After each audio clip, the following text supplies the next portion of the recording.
ริยัติก็ได้นำรายการอยู่บ้านสร้างบุญตลอดพรรษาออนไลน์มาพบกับบรรดาท่านผู้ฟังแล้วก็ท่านผู้ชมเป็นประจำทุกเช้าวันพระเวลาตั้งแต่ 9 นาฬิกาเป็นต้นไปจนถึงเวลาประมาณ 11 นาฬิกาซึ่งบรรดาท่านผู้ฟังท่านผู้ชมก็สามารถให้การสนับสนุนโดยการให้กำลังใจกดติดตามกดไลค์กดแชร์นะเพื่อเป็นธรรมทานแชร์ไปได้บุญนะหรือว่าจะร่วมบริจาคเป็นสาธารณกุศลนะชื่อบัญชีนั้นก็ออมบุญออมธรรมพันธบาททางธนาคารไทยพาณิชย์เลขที่บัญชีนั้นก็145-2477-008นะชื่อบัญชีนั้นก็พระไทยธรรมกิจพระมหาชาญชัยพรหมประดิษฐ์แล้วก็พระจตุรงค์ชูศรีซึ่งวันนี้นั้นก็ถือว่าเป็นโอกาสที่ดียิ่งนะซึ่งได้รับความเมตตาจากศิลปินแห่งชาตินะซึ่งเป็นผู้ที่มีบทบาทผลงานนะแต่ก็ได้มาร่วมในการที่จะส่งเสริมพระพุทธศาสนาซึ่งวัดที่เข้าร่วมโครงการสำหรับโครงการอยู่บ้านสร้างบุญตลอดพรรษาออนไลน์ไลฟ์สดทาง Facebook นะไม่ว่าจะเป็นทั้งZoom สตรีมยาร์ดนะส่วนกลางนั้นก็จะมีวัดมหาธาตุยุวราชรังสิตนะกรุงเทพมหานครภาคเหนือนั้นก็จะมีวัดพระสิงห์วรมหาวิหารอำเภอเมืองเชียงใหม่วัดพระธาตุศรีจอมทองวรวิหารอำเภอจอมทองจังหวัดเชียงใหม่แล้วก็วัดพระธาตุช่อแฮอำเภอเมืองจังหวัดแพร่แล้วก็ที่จังหวัดพิจิตรวัดบ่อแต้นะอำเภอวังทรายพูนจังหวัดพิจิตรส่วนภาคตะวันออกนั้นก็วัดวังสมบูรณ์อำเภอวังสมบูรณ์จังหวัดสระแก้วนะแล้วก็ภาคตะวันออกก็มีวัดหนองไม้ไผ่อำเภอหนองบุญมากนะจังหวัดนครราชสีมาวัดอัมพวันสุทธาวาสอำเภอเมืองจังหวัดสกลนครวัดป่าอุนจานนะอำเภอประจักษ์ศิลปาคมจังหวัดอุดรธานีวัดดอนชีอำเภอเมืองจังหวัดอุบลราชธานีวัดหนองเป็ดตำบลตาลสุ่มอำเภอตาลสุ่มจังหวัดอุบลราชธานีแล้วก็ภาคใต้ของเราก็มีวัดสวนวางอำเภอกุลบุรีจังหวัดพังงาแล้วก็วัดหน้าพระธาตุบรมธาตุอำเภอเมืองจังหวัดนครศรีธรรมราชวัดหัวถนนอำเภอสะเดาจังหวัดแชร์ไปแล้วค่ะแล้วก็วัดสุนทรนิวาสอำเภอเมืองจังหวัดสุราษฎร์ธานีนะซึ่งจำนวนก็15วัดด้วยกันฉะนั้นวันนี้ก็เป็นโอกาสที่ดีนะที่ทางวัดพระสิงห์นะวรมหาวิหารร่วมกับกรมการศาสนานะกระทรวงวัฒนธรรมซึ่งได้จัดโครงการอยู่บ้านสร้างบุญตลอดพรรษาออนไลน์ไลฟ์สดทาง Facebook นะซึ่งวันนี้ก็ได้รับความเมตตาก็ว่าได้นะถือว่าเรียกอะไรดีเรียกอาจารย์แม่ก็ได้บ้างนะขออนุญาตอาจารย์ดร.นิตยาเจริญพรนะวันนี้นะเราก็ได้รับความเมตตาจากดร.นิตยาอรุณวงศ์นะถ้าพูดอย่างนี้อาจจะคุ้นแต่ถ้าพูดถึงโฉมฉายอรุณฉานนะอดีตนักร้องวงสุนทราภรณ์เจ้าของผลงานเพลงสมมุติว่าเขารักประธานคณะกรรมการสนับสนุนงานประชาสัมพันธ์มหาวิทยาลัยมหาจุฬาลงกรณราชวิทยาลัยอำเภอวังน้อยประธานโครงการอนุรักษ์เพลงลูกกรุงนะกระทรวงวัฒนธรรมและก็ประธานคณะกรรมการอนุรักษ์สื่อสารเพลงไทยขอเจริญพรท่านอาจารย์ดร.นิตยากราบนมัสการพระคุณเจ้าจ้าค่ะเจริญพรวันนี้เป็นยังไงบ้างที่ตอนนี้อยู่ที่ไหนคุณโยมที่บ้านเจ้าค่ะถือเป็นมงคลและเป็นเกียรติที่ได้มาร่วมรายการวันนี้เป็นยังไงเจริญพรเป็นยังไงบ้างวันนี้รู้สึกมีอาการอยู่ที่จะมาออกรายการกับพระในสดธรรมะเป็นยังไงบ้างก็รู้สึกว่าเป็นเกียรติภูมิใจว่าได้ทำอะไรที่มีเป็นประโยชน์ให้กับสังคมโดยเฉพาะในเรื่องของศาสนาเจ้าค่ะเพราะว่าศรัทธาและชอบในสิ่งที่ทำอะไรให้กับพระพุทธศาสนาเนี่ยเป็นมงคลกับชีวิตเจ้าค่ะโอ้สาธุเป็นบุญอย่างยิ่งที่เรามีพุทธมหาอุบาสิกานะที่ นอกจากที่จะประสบผลสำเร็จในการประกอบดำเนินชีวิตแล้วนะอาจารย์โยมแม่ดร.นิตยาอรุณวงศ์หรือว่าชมฉายอรุณฉานที่พวกเรารู้จักวงดนตรีลูกกรุงเนาะสมัยก่อนนะลูกแม่เนาะพออยากจะให้โยมแม่ได้พูดถึงเบื้องต้นประวัติสักนิดหนึ่งช่วยแนะนำตัวด้วยก็ได้เนาะเจริญพรเลยคุณแม่คือชมฉายอรุณฉานมีชื่อจริงๆว่านิตยาอรุณวงศ์เจ้าค่ะแล้วก็ปัจจุบันคือเดิมเนี่ยรับราชการอยู่ที่กรมประชาสัมพันธ์จนเกษียณอายุราชการแล้วก็ยังทำงานอยู่เจ้าค่ะโดยที่หลวงยังกรุณาให้ช่วยงานอยู่เกี่ยวกับดนตรีกับบทเพลงเจ้าค่ะแล้วก็ได้มาช่วยงานเป็นประธานโครงการเพลงลูกกรุงของกระทรวงวัฒนธรรมในเครือข่ายนะเจ้าค่ะของเครือข่ายเพื่อที่จะได้ช่วยกันอนุรักษ์สืบทอดรักษาภาษาไทยโดยใช้บทเพลงเป็นสื่อเจ้าค่ะเพราะบางครั้งเนี่ยพอหัดพูดภาษาไทยชัดก็อาจจะรู้สึกว่ามันยากแต่พอร้องเพลงอยากให้ชัดเนี่ยก็มีความสุขจากการร้องเพลงด้วยทำให้อยากจะพูดให้ชัดขึ้นเจ้าค่ะก็เป็นอะไรอย่างหนึ่งที่น่าจะเหมาะกับการฝึกการใช้ภาษาไทยสำเนียงไทยเจ้าค่ะเจริญพรอยากจะให้อาจารย์ดร.นิตยาอรุณวงศ์หรือว่าคุณโยมชมฉายอรุณฉานเนี่ยได้พูดถึงช่วงสักนิดหนึ่งเผื่อเกินที่บรรดาท่านผู้ฟังท่านผู้ชมที่กำลังติดตามรายการของเราเกี่ยวกับเรื่องที่วงดนตรีสุนทราภรณ์โยมแม่คืออย่างนี้เจ้าค่ะวงดนตรีกรมประชาสัมพันธ์กับสุนทรภรณ์เนี่ยเริ่มต้นมาจากว่าคุณครูเอื้อสุนทรสนานเป็นผู้ก่อตั้งเวลาที่ไปงานราชการท่านก็ใช้ชื่อกรมประชาสัมพันธ์เจ้าค่ะแต่พอเวลาไปงานส่วนตัวท่านก็เกรงว่าเดี๋ยวหลวงจะหาว่า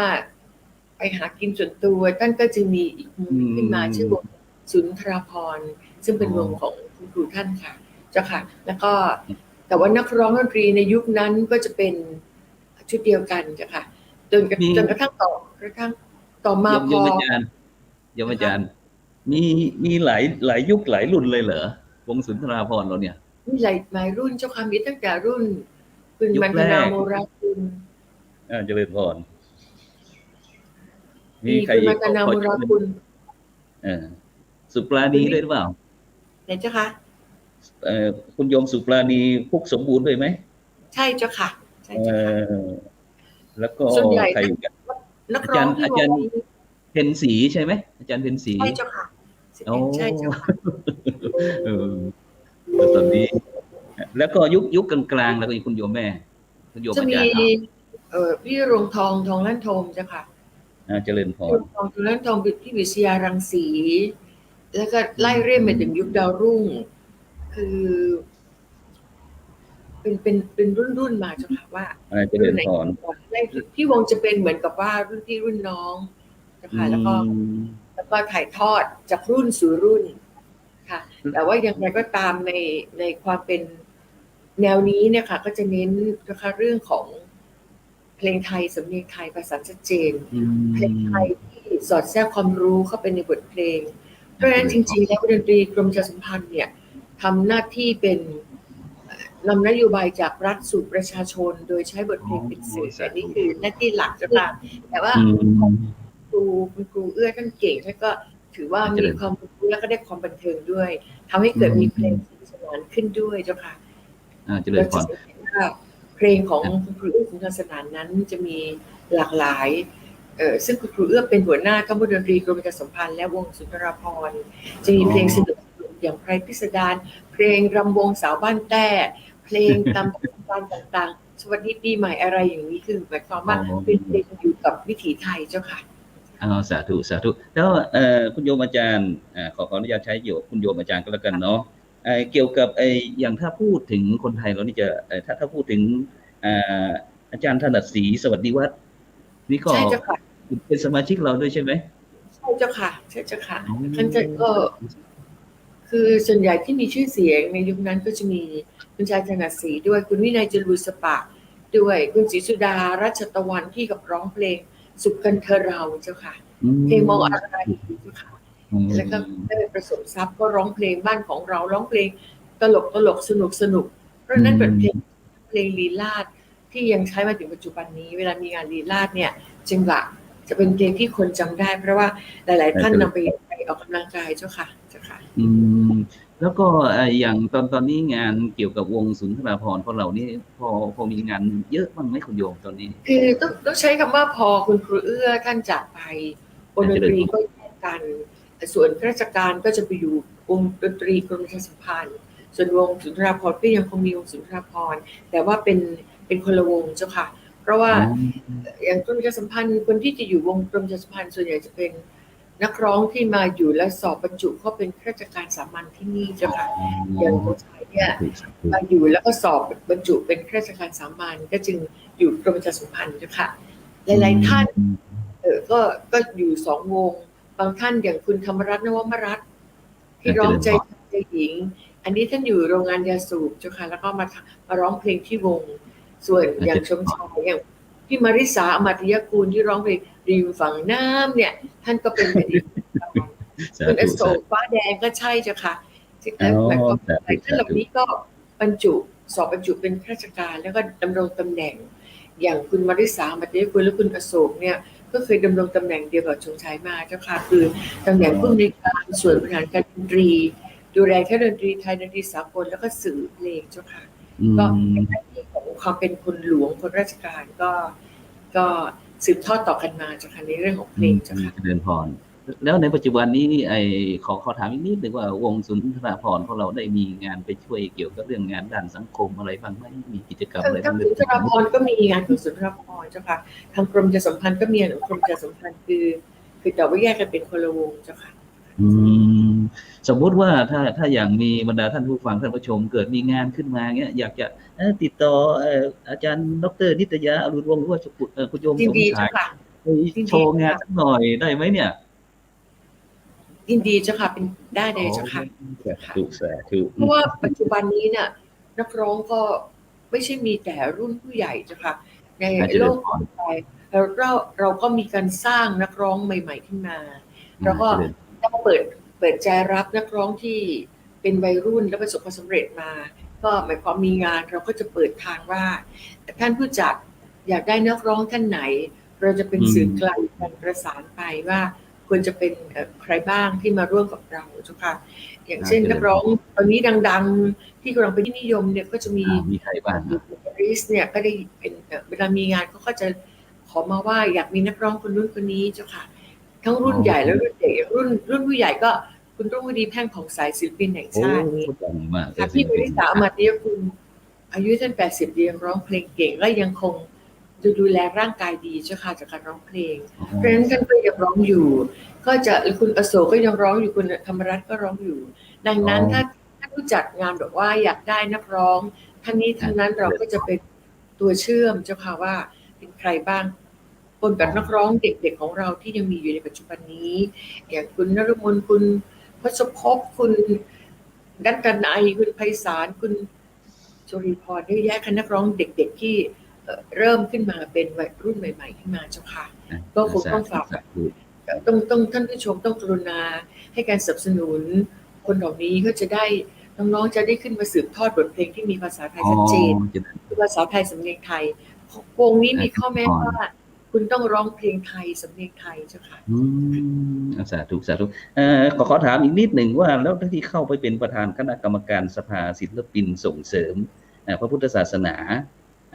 แล้วก็ทางที่กิจกรรมประชาสัมพันธ์เกี่ยวกับเรื่องมหาวิทยาลัยมหาจุฬาลงกรณ์และวิทยาลัยวังน้อยไปมีส่วนเกี่ยวข้องสนับสนุนกันยังไงคุณโยม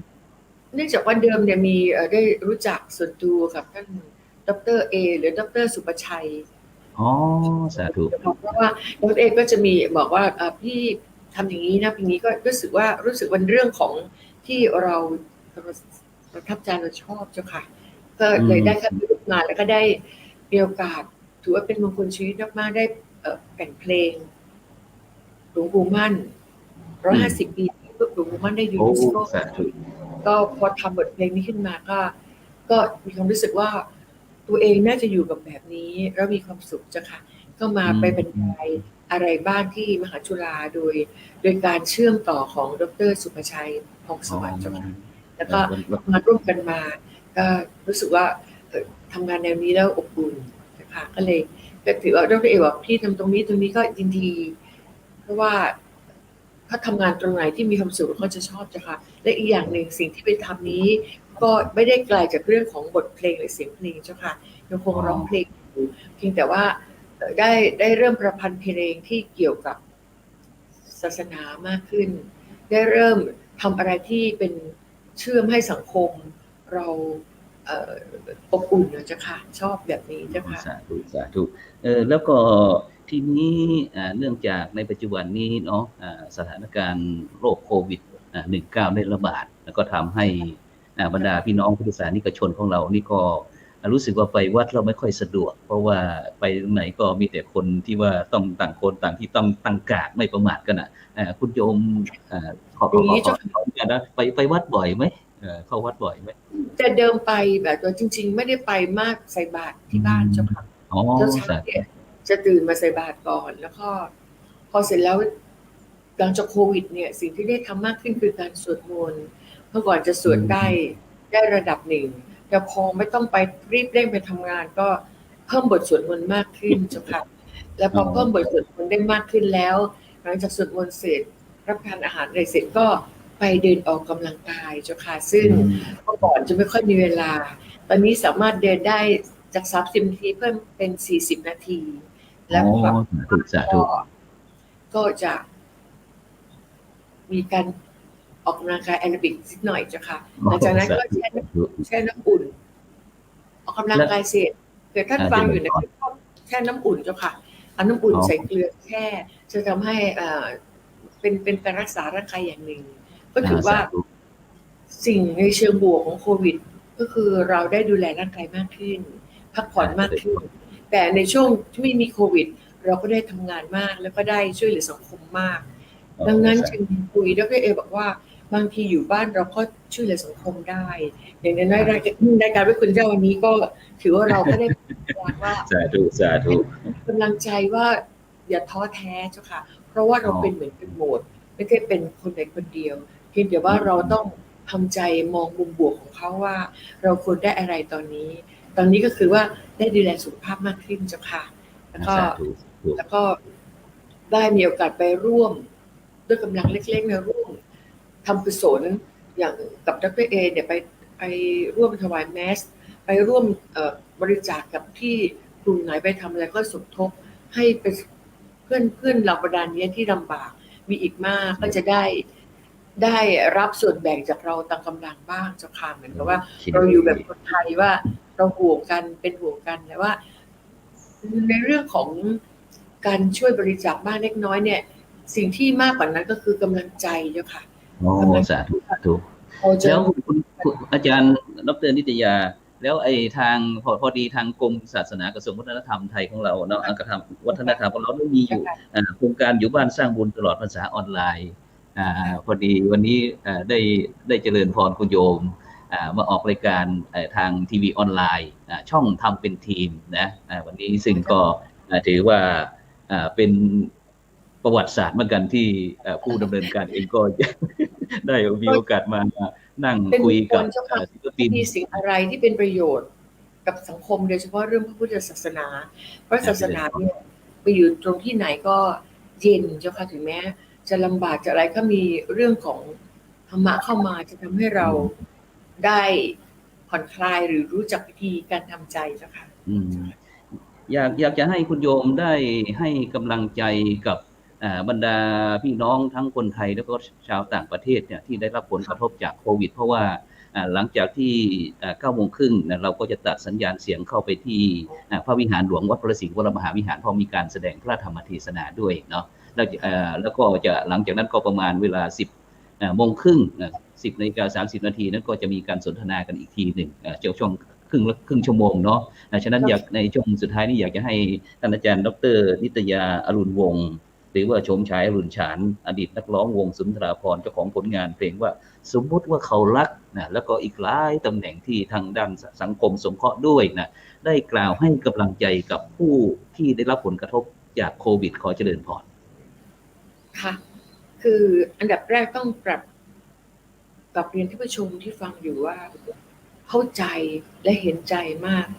ว่าบางท่านที่ทุกข์มากๆแต่ว่าเราต้องมองรอบๆนะคะวันนี้ไม่ใช่เราไม่ใช่ประเทศไทยเท่านั้นเป็นทั่วโลกค่ะพอเป็นทั่วโลกปั๊บเนี่ยเราจะรู้สึกว่าเรามีเพื่อน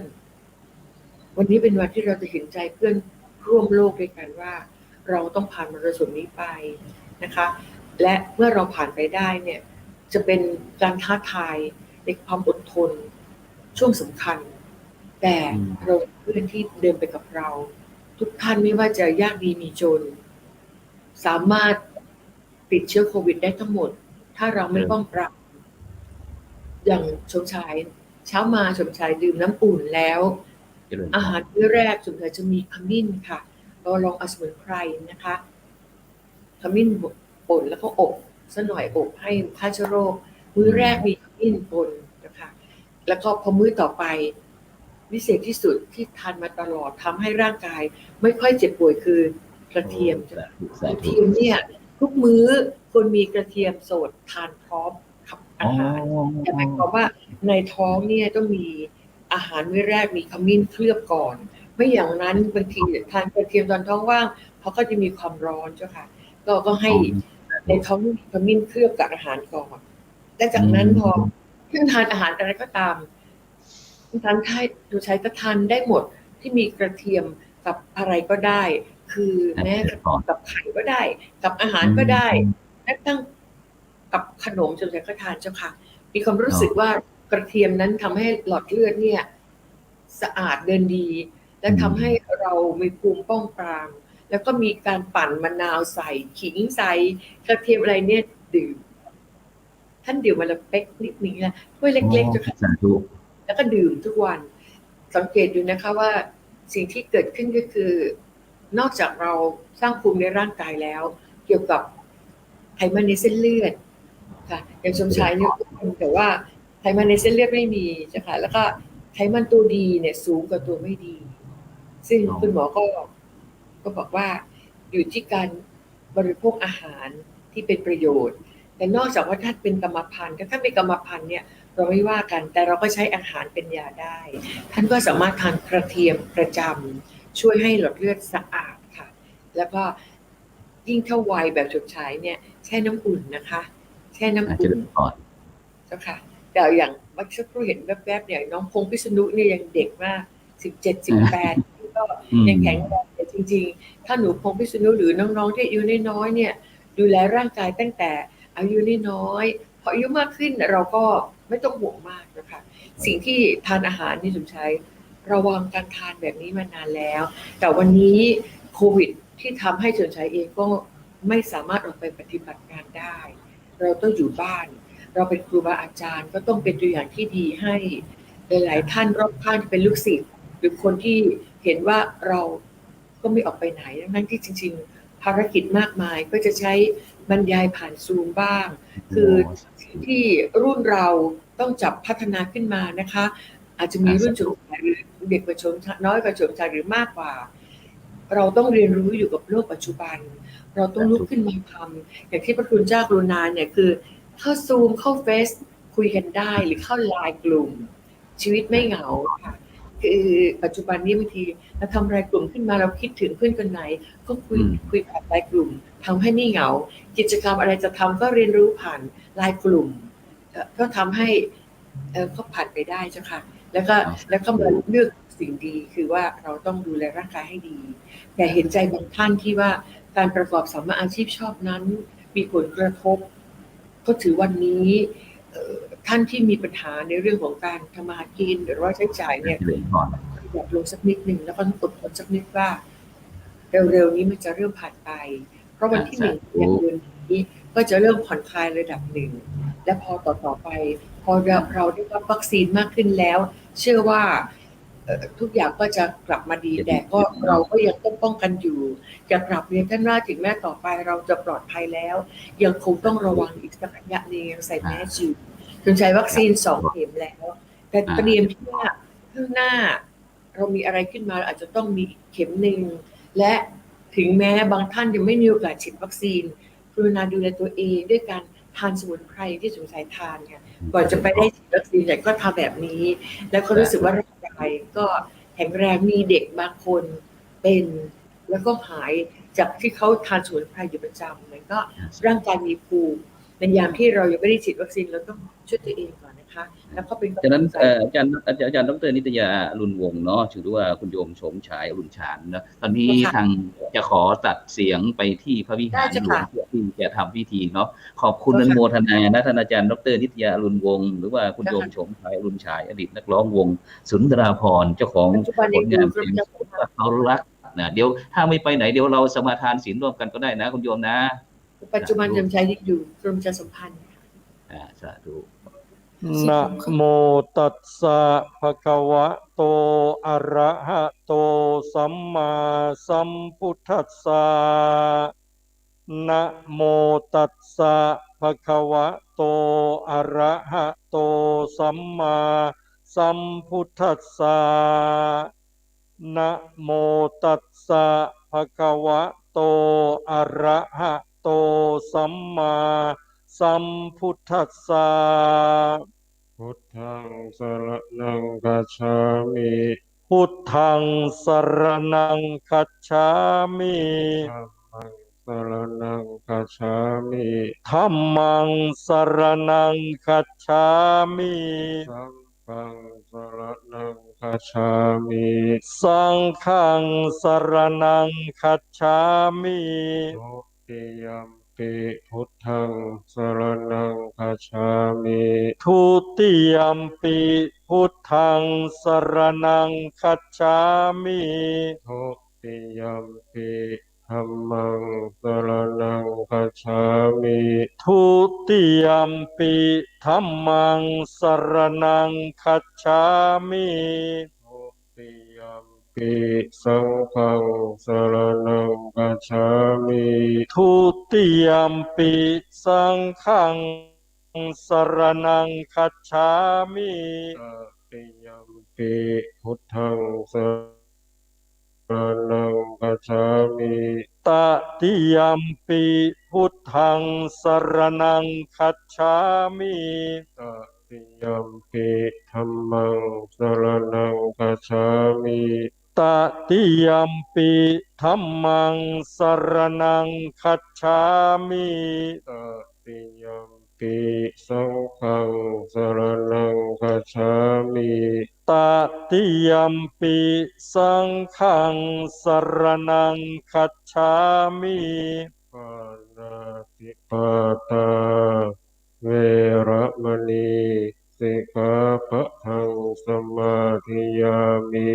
ปานาติปาตาเวระมณี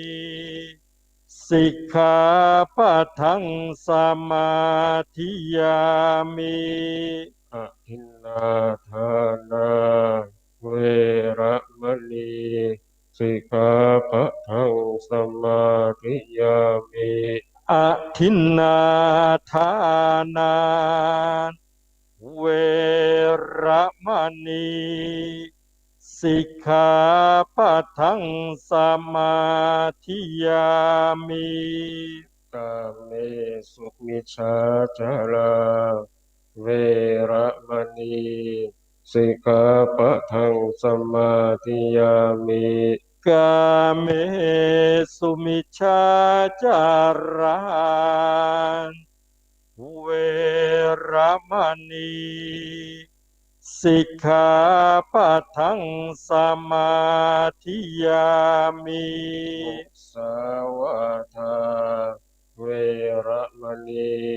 สิกขาปะทังสมาธิยามิมุสาวาทาเวระมณี สิกขาปะทังสมาธิยามิสุราเมรยะมัชฌะปมาทฐานาเวระมณีสิกขาปะทังสมาธิยามิสุราเมรยะมัชฌะปมาทฐานาเวระมณีสิกขาปะทังสมาธิยามิอิมานิปัญจสิกขาปทานิสีเลนะสุขติงยันติสา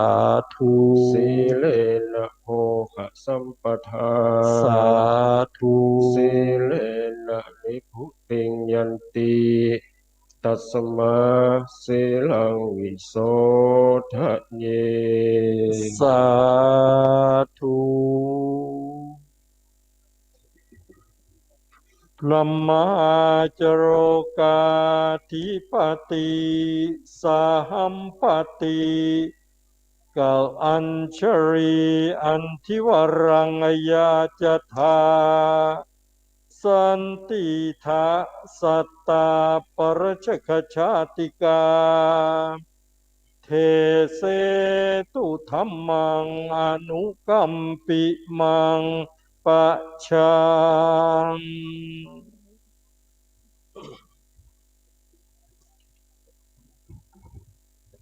นะโมตัสสะภะคะวะโตอะระหะโตสัมมาสัมพุทธัสสะนะโมตัสสะภะคะวะโตอะระหะโตสัมมาสัมพุทธัสสะนะโมตัสสะภะคะวะโตอะระหะโตสัมมาสัมพุทธัสสะสักกะโตวาพุทธรัตนังโอสถังอุตตมังวรังหิตังเทวมนุสสานังพุทธเตเชนะโสทินานัสสันตุปัทถวาสัพเพทุกขาวุปัสสเมนตุเตสักกตวาธัมมรัตนังโอสัทธังอุตตมังวรังปริลาหูปัสสมนังธัมมเตเชนะโสทินานัสสันตุปัทถวาสัพเพพยาวุปัสสเมนตุเตสักกตวาสังฆรัตนังโอสัทธังอุตตมังวรังอาหุนายยังปาหุนายยังสังฆเตเชนะโสทินานัสสันตุปัทถวาสัพเพโลคา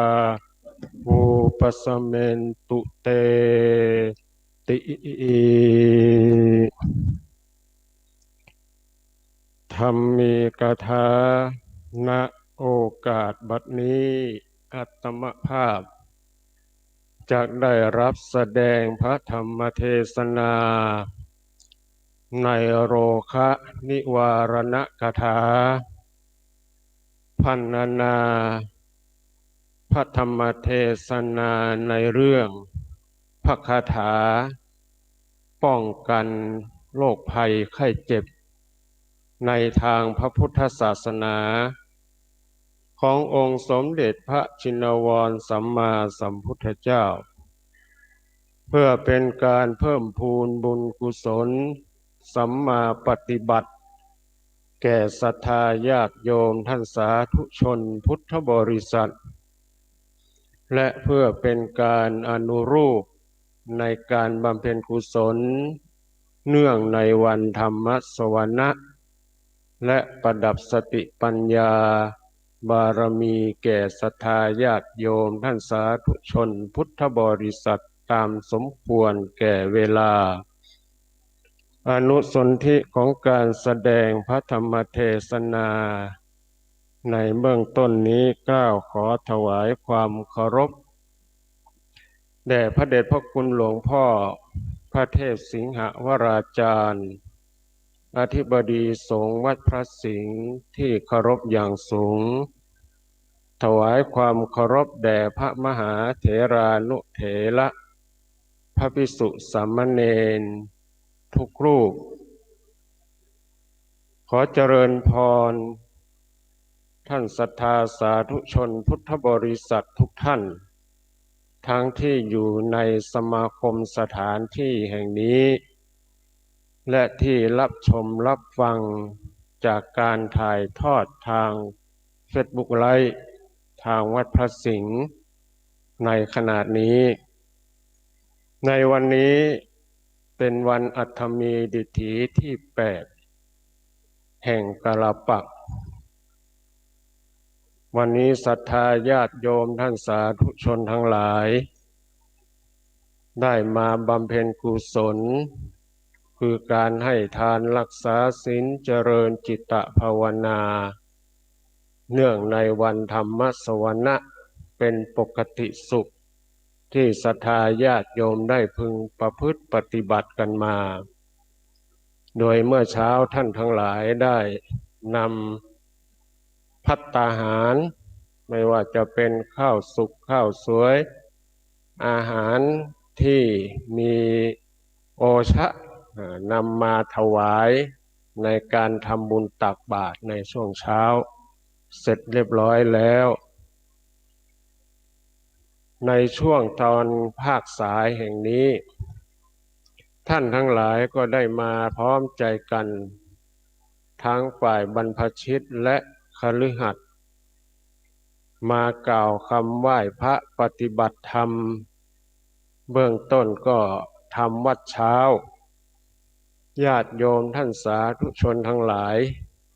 ที่เราได้ทำวัดเช้าไปเมื่อสักครู่นี้ส่วนหนึ่งเราก็มา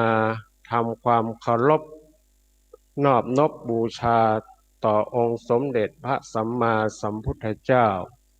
เรียกว่าพระพุทธนอกจากนั้นเราก็มาประพฤติปฏิบัติในทางพระธรรมและนำมาซึ่งความเคารพนอบนบบูชาต่อพระสงฆ์จากนั้นท่านทั้งหลายได้ทำบุพกิจอย่างนี้เป็นที่เรียบร้อยแล้วก็เป็นการที่เราจะได้ร่วมกันสดับรับฟังพระธรรมเทศนาอันเป็นหลักธรรมคำสอนในทางพระพุทธศาสนาญาติโยมท่านสาธุชนทั้งหลายอาตมาภาพได้ยกเอาพุทธพจน์ขององค์สมเด็จพระชินวรสัมมาสัมพุทธเจ้า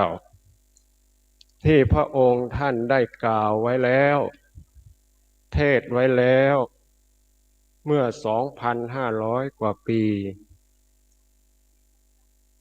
ในพุทธพจน์ที่ยกขึ้นเป็นหัวข้อธรรมที่ว่าสักกตวาพุทธรัตนังโอสถังอุตตมังวลังเป็นอาทิซึ่งแปลว่าเพราะทำความเคารพพระพุทธรัตนะซึ่งเป็นโอสถอันประเสริฐยอดเยี่ยมเป็นประโยชน์เกื้อกูลแก่เทพยดาและมนุษย์ทั้งหลายขออุปทวะทั้งปวงจงพินาศไปขอทุกข์ทั้งหลายของท่านจงสงบไปโดยดีขออานุภาพแห่งพระธรรมขออานุภาพแห่งพระสงฆ์ดั่งโอสถอันยอดเยี่ยมอันเป็นประโยชน์เกื้อกูลแก่เทพยดาและมนุษย์ทั้งหลายขออุปัฏฐวะทั้งปวงจงพินาศไปขอทุกข์ทั้งหลายของท่านจงสงบไปโดยดีด้วยเหตุแห่งพระธรรมและพระสงฆ์ นี่เป็นใจความธรรมะที่ให้ท่านสาธุชนพุทธบริษัททั้งหลายได้พินิจพิจารณาญาติโยมท่านสาธุชนเราได้ประสบวิกฤตการณ์โรคระบาดเรียกง่ายๆว่าในสถานะปัจจุบันนี้ก็คือโรคโควิด-19 โรคนี้เริ่มระบาดเป็นครั้งแรกในโลกเมื่อปีพุทธศักราช 2562 จำไม่ผิดก็เดือนธันวาคมที่เมืองอู่ฮั่นประเทศจีนซึ่งเป็นประเทศแรกที่ได้ประสบวิกฤตการณ์โรคระบาดร้ายนี้เกิดขึ้นต่อมาก็ลุกลามไปทั่วโลก200 กว่าประเทศก็ประสบภาวะโรคภัยไข้เจ็บระบาดรวมถึงประเทศไทยของเราณปัจจุบันก็เช่นเดียวกันประเทศไทยเรานี้ก็เกิดขึ้นเป็นระลอกจนรัฐบาลไทยของเราเนี่ยร่วมมือกับกระทรวงสาธารณสุขได้วางมาตรการต่างๆไม่ว่าจะหาอุปกรณ์เป็นหน้ากากเป็นเจลเป็นที่วัดอุณหภูมิต่างๆมาเป็นเครื่องป้องกันเพื่อไม่ให้โรคภัยไข้เจ็บนี้มันระบาดเกิดขึ้นกับสังคมไทยของเราแต่เราก็ร่วมด้วยช่วยกัน2-3 ปีมาเนี่ยที่เมืองไทยของเราแม้แต่ปัจจุบันนี้ก็ยังไม่ส่างไม่ซาญาติโยมท่านสาธุชนพุทธบริษัททั้งหลายคำว่าโรคนี่ในทางพระพุทธศาสนาท่านบอกว่ามีอยู่ด้วยกัน2 ลักษณะลักษณะแรกก็คือโรคทางกายลักษณะที่2คือโรคทางใจโรคทางกายก็คือตัวของเราเนี่ยเรียกว่ามีเชื้อโรคเป็นเรือนร่างแห่งการเพาะเชื้อโรคนานาชนิดอยู่ในตัวของเราเนี่ยหลวงพ่อพระอุปัชฌาย์ท่านสอนผู้ที่บวชใหม่คือนาคก่อนที่จะอุปสมบทเป็นพระภิกษุจะไปนุ่งผ้าเหลืองท่านจะสอนมูลกรรมฐานบอกว่าเกสาโลมานะขาทันตาตะโจทั้ง5 อย่างเนี่ยเรียกว่าเป็นมูลกรรมฐานคือเป็นสถานที่สะสมบ่มเพาะของเชื้อโรคในร่างกายมนุษย์คนเราอย่างเกสาหมายถึงผมของเราที่อยู่บนศีรษะบนหัวของเราเนี่ยหลวงพ่ออุปัชฌาย์ท่านว่าถ้าเราลองไม่สระผมสักวัน2 วันขี้รังแคเกิดขึ้นขี้ใครเกิดขึ้นนี่เราจะเห็นได้ว่าสิ่งทั้งหลายในเรือนร่างของเราเนี่ยมันก็มีโรคภัยไข้เจ็บเหมือนกันทั้งนั้นโรคทางใจก็เป็นอีกอย่างหนึ่งที่เกิดขึ้นกับตัวของเราโรคทางใจก็ได้แก่ความทุกข์ญาติโยมคนเราถ้าประสบพบเ เจอเหตุการณ์อะไรต่างๆเข้ามาในหัวจิตหัวใจและเกิดให้ความทุกข์เกิดขึ้นมันก็ทำให้เรานะมีความอ่อนล้าอ่อนแรงมีความอนาจใจในตัวของเรานี่แหละคำว่าโรคเพราะฉะนั้นคนโบราณสมัยเมื่อก่อนท่านก็รู้วิธีการที่จะป้องกันโรคภัยไข้เจ็บเหล่านี้ไม่ให้เกิดขึ้นทั้งกายทั้งใจก็ไปแสวงหาหยุกหายาหาอะไรต่างๆมาเป็นเครื่องมือในการป้องกันโรคภัยไข้เจ็บทางกายทางใจจึงมีคำว่าโอสถในทางพระพุทธศาสนาอาตมภาพท่องบทสวดไม่ว่าพระปริต7 ตำนาน12 ตำนาน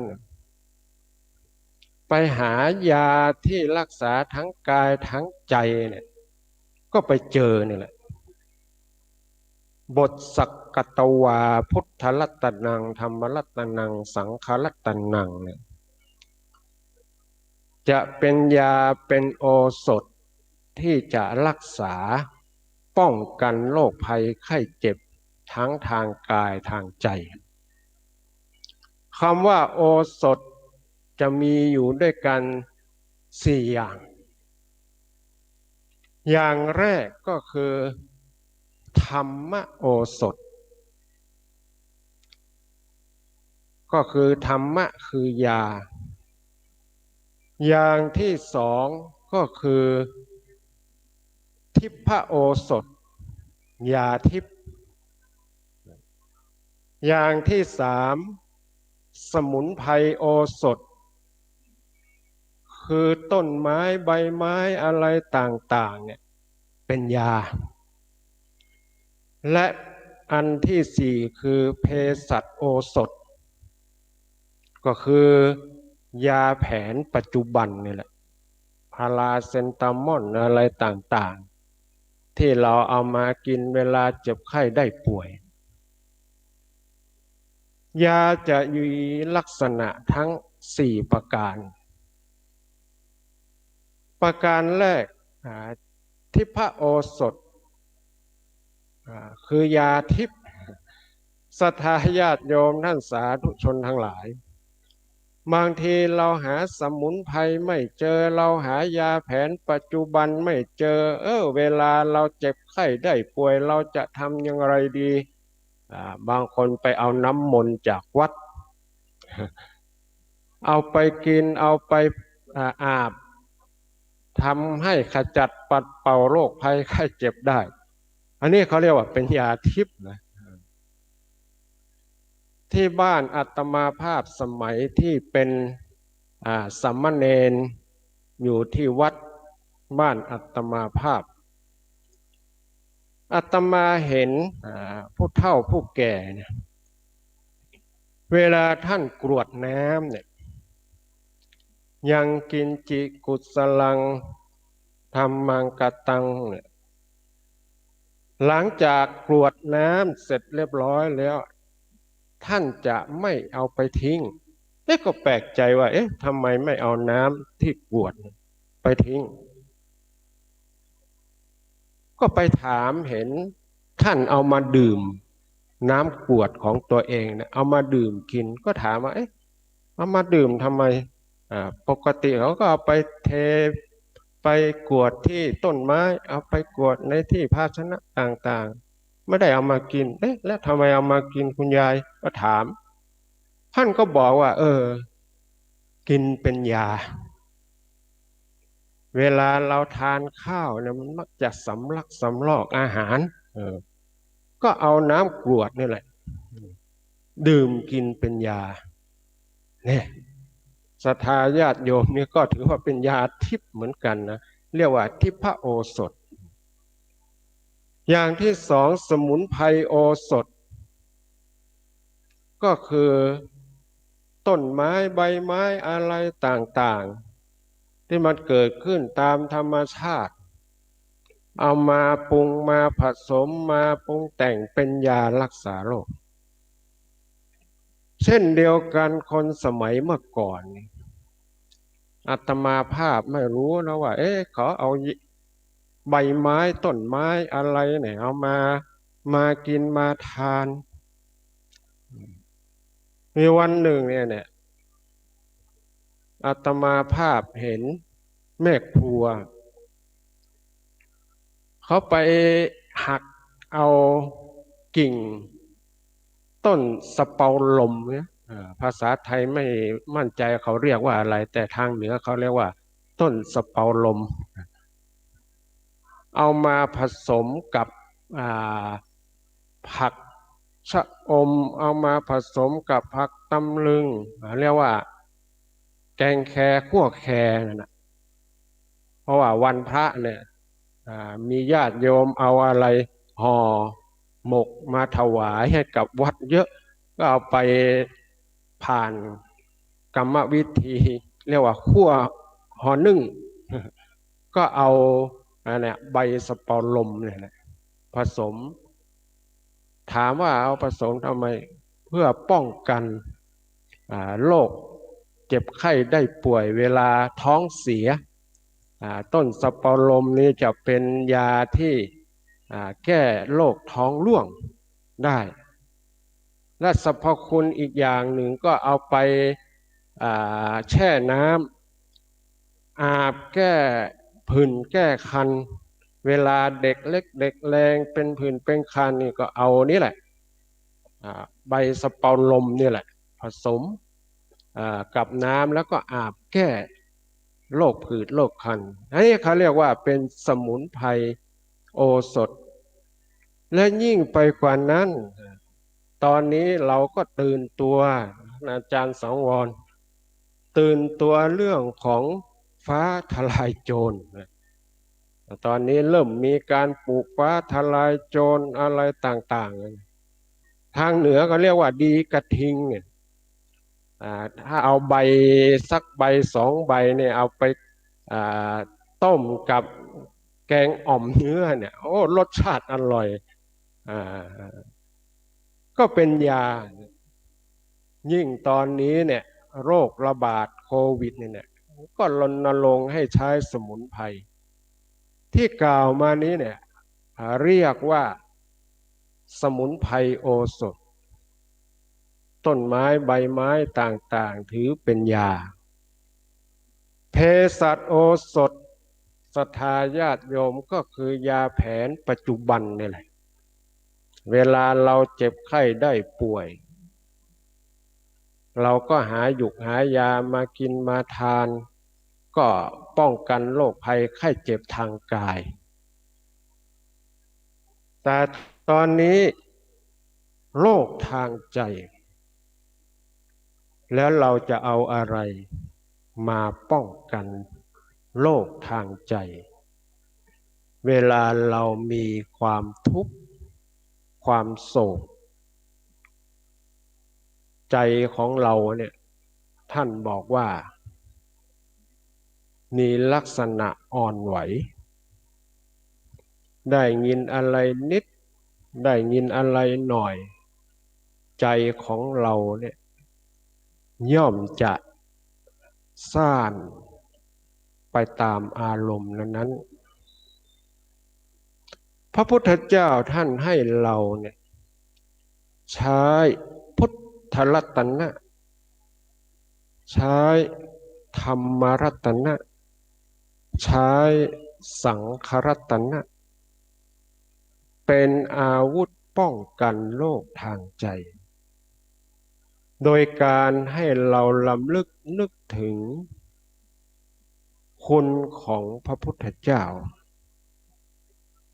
ญาติโยมท่านสาธุชนทั้งหลายพระพุทธเจ้าใช้ระยะเวลาในการเผยแผ่พระพุทธศาสนาเป็นระยะเวลา45 ปี ที่พระองค์มีพระชนชีพอยู่ได้นำเอาหลักธรรมคำสอนต่างๆไปพูดไปคุยไปสนทนาไม่ว่าจะเป็นที่ชนบทไม่ว่าจะเป็นที่ไหนธุรการดารพระองค์ก็ไปเผยแผ่พระพุทธศาสนาเอาหลักธรรมคำสอนก็คือนี่แหละอริยสัจสี่ทุกข์สมุทัยนิโรธมรรคนี่แหละไปเผยแผ่ก็ทำให้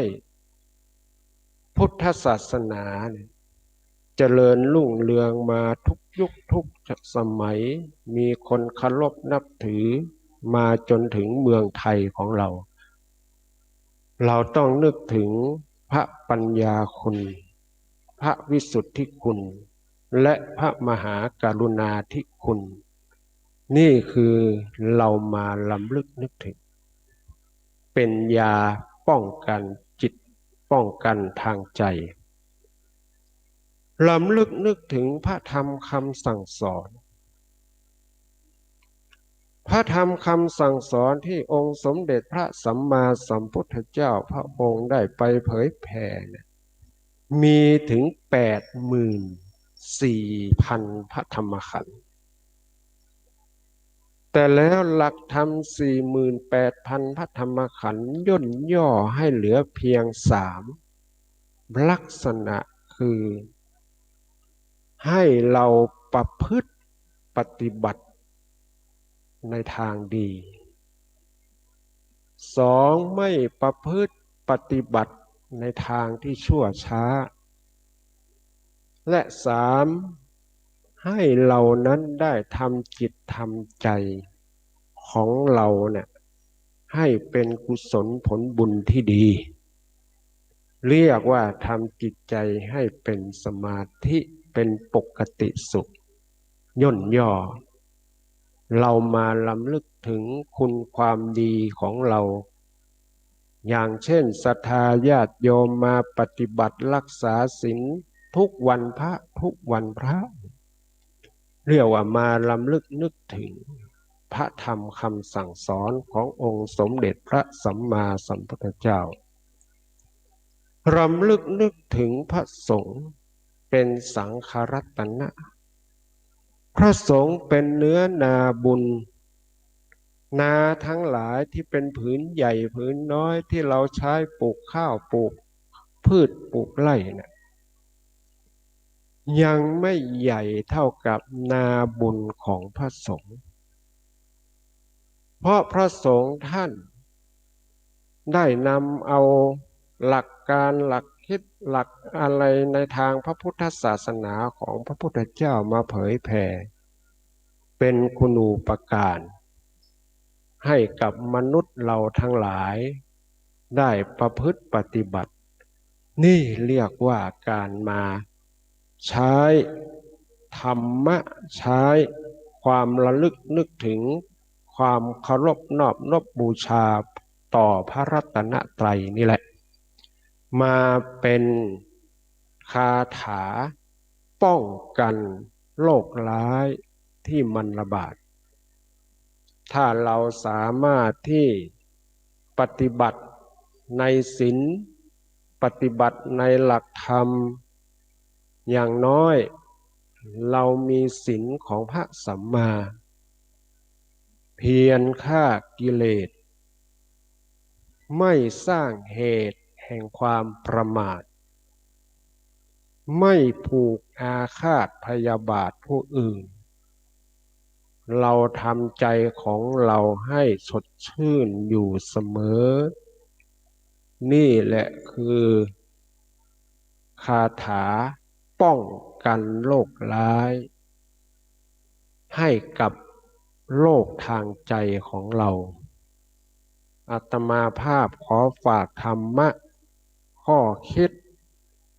ให้แก่ศรัทธาญาติโยมท่านสาธุชนพุทธบริษัทที่ได้มาประพฤติปฏิบัติในวันธรรมสวนะในวันนี้ก็ขออานุภาพแห่ง คุณพระศรีรัตนตรัยอันมีคุณพระพุทธคุณพระธรรมและคุณพระสงฆ์จงมาอภิบาลปกป้องคุ้มครองภัย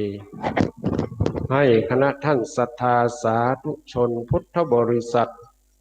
ที่อยู่ในสมาคมแห่งนี้และที่อยู่ทางบ้านขอให้ท่านได้มีสิริมงคลพ้นจากภัยไกลจากโรคภัยไข้เจ็บนาต่าง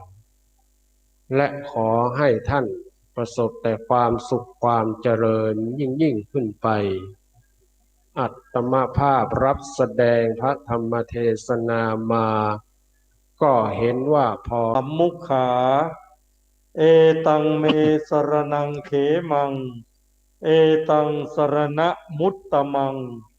เอตังสรณะมาคัมมะ สัพพะทุกขาปะมุจเจเย ยะถาภรังจรยาหัง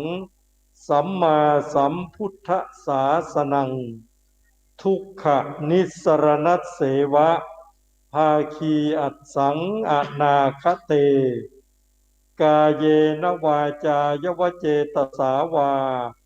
พุทเทกุกัมมังปะกตังมะยายัง พุทโธปฏิคันหตุอัจจยันตัง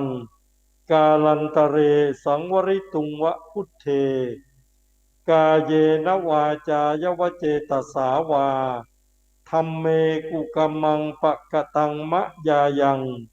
ธัมโมปฏิคันหตุอัจจยันตัง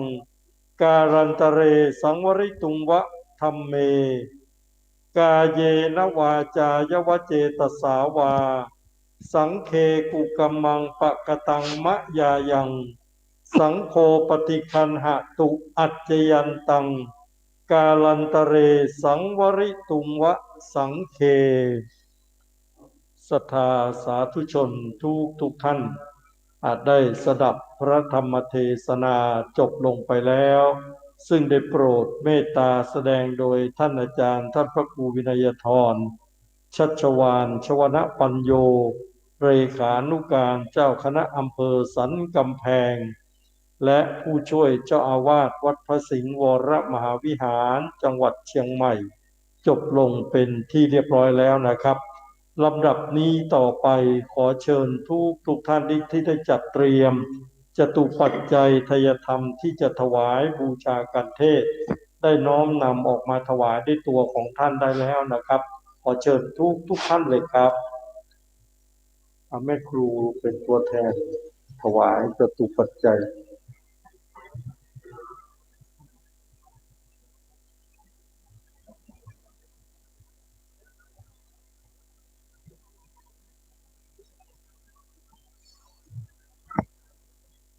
ขอเชิญทุกท่านเลยนะครับที่วันนี้ที่ได้มีโอกาสเข้ามาในวัดพระสิงห์วรมหาวิหารมาร่วมทำบุญถวายทานตั้งแต่เช้านะครับเราได้มีการทำบุญตักบาตรสายมาก็ได้ร่วมทำวัดเช้าและได้สดับพระธรรมเทศนาจบลงเป็นที่เรียบร้อยแล้วนะครับขอบคุณครับ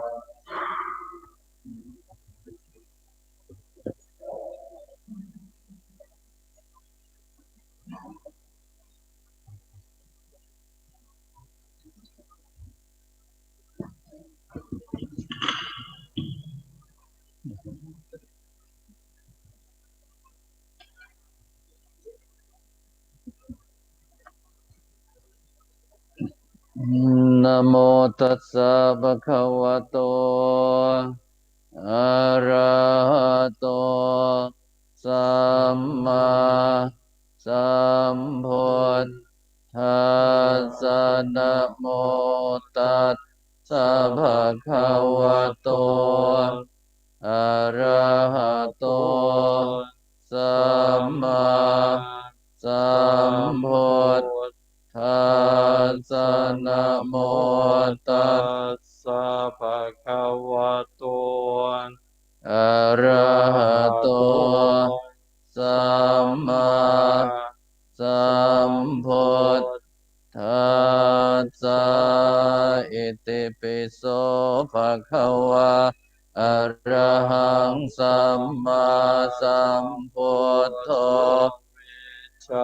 จารณสัมปันโน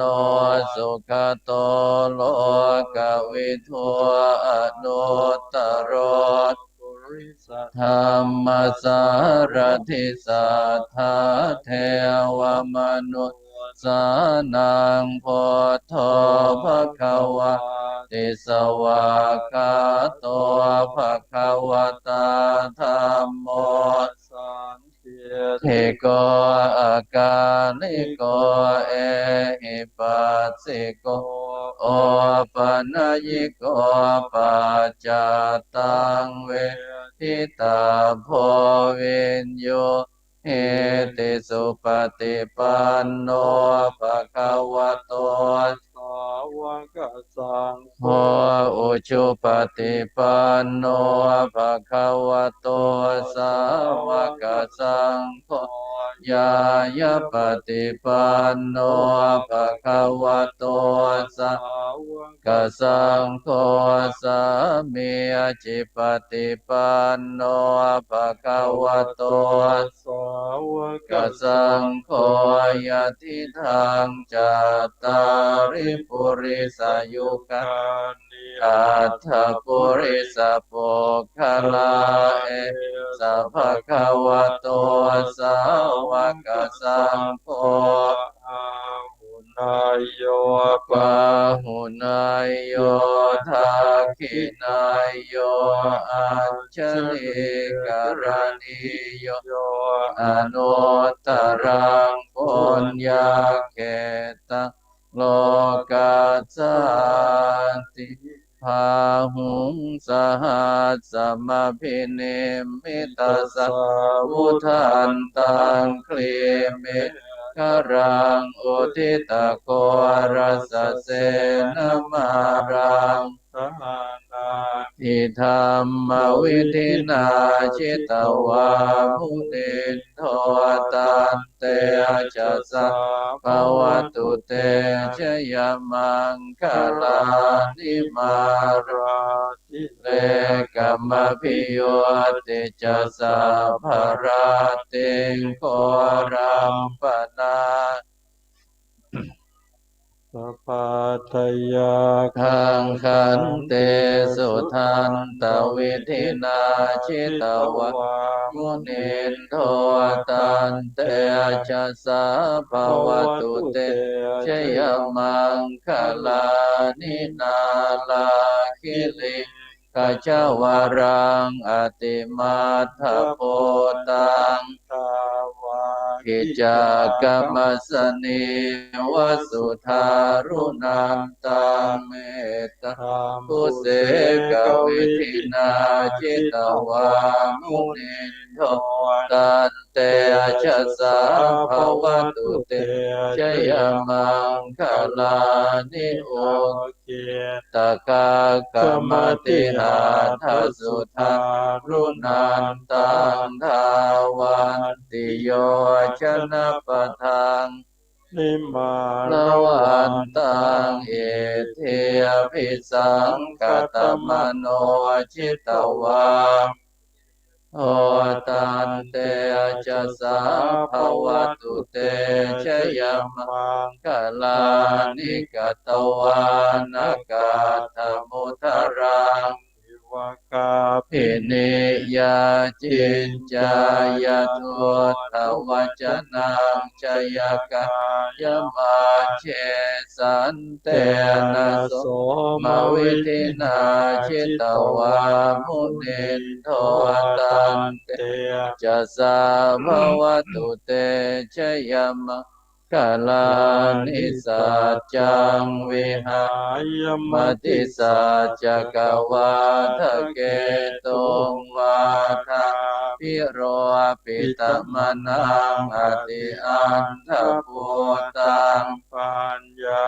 ปฏิปัจจลิโตชิตวามุนินโทตันเตจะสาภวตุเตชยมังคลานิสัจปนันดาพุชคังวิโพธังมหิทธิโพเท เทนะพระ พุ พุ ท ท ธ ธ เก เก ณ ณ ฑ์ ฑ์ ธั ธั ม ม มา มา ป ป ยั ยั น น โต โต อิ อิ ทั ทั ว ว ป ป เท เท สวิทินะ ชิ ต ต วาว า มุ มุ นิ นิ น น โท โท ตั ตั น น เต เต ชะ ชะ สา สา ภ ภ ว ว ตุ ตุ เต เต ชยมังคลานินันโทปนันทพุชกังทังมเหเทงโพเทนะเทระพุชเกนะธัมมาปยันโตเอโทปเทสวิทินาชิตวามุนินโท เตชะสา ภวตุเตชยมังคลานิกาหะเทเทปุจเกนะสุทธาทหาทังพระมังวิสุทธิสุทธิเมภกาวิธานังญาณคะเนนะวิธินาจิตวามุนินโท ตันเต จะสาภวตุเตชยมังคลานิตาดิโพธชยมังทละตะคาทายโยวาจโนทินาทิเนสรเตมตันทิยหิตวาวิวิธานิจุปัฏฐวานิโมกขังสุขังอธิกมะนโรสปัญโยมหาการุณิโกนาโทอิตายะสัพพปานินางปุเรตวา ลัมสัพพะปัตตัวสัมโพธิโม ตัมมังเอเตนะสัจจวัชเชนะโหนตุเตชยมังคลังชยันโตโพ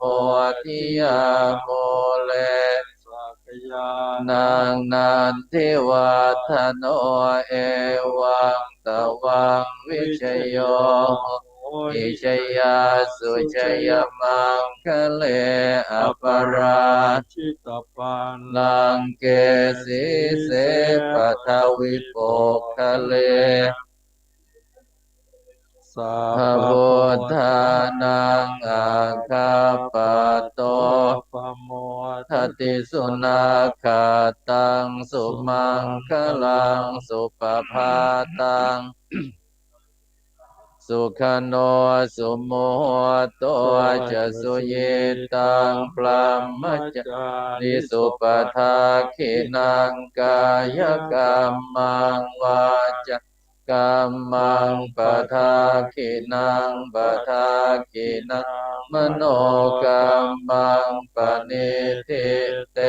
ปทาขินาปะทากินานิ นิกตวานลพันตเทปทาคิเน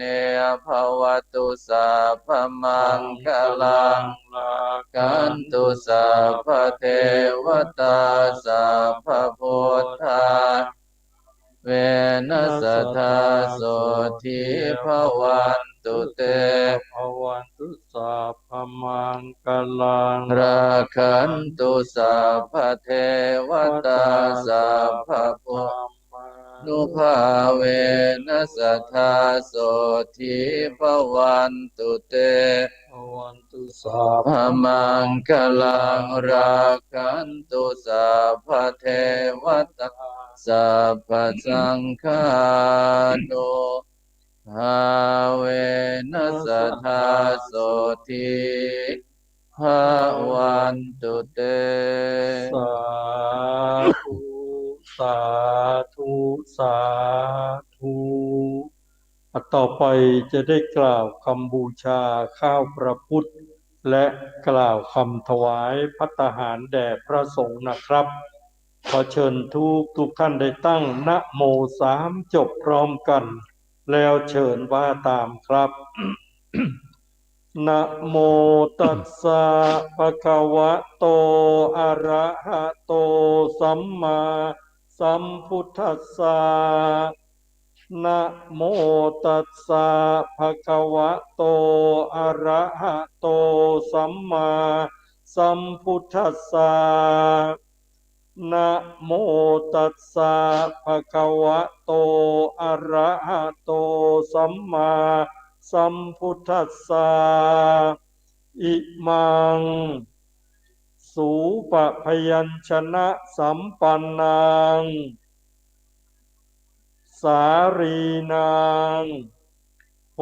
ชนังอุทธกังวรังพุทธัสสะปูเชมาอิมานิมะยังพันเต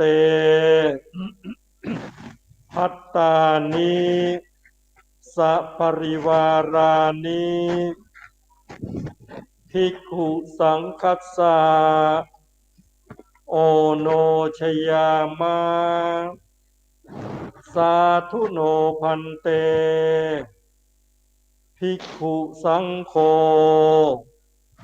อิมานิพัตตานิ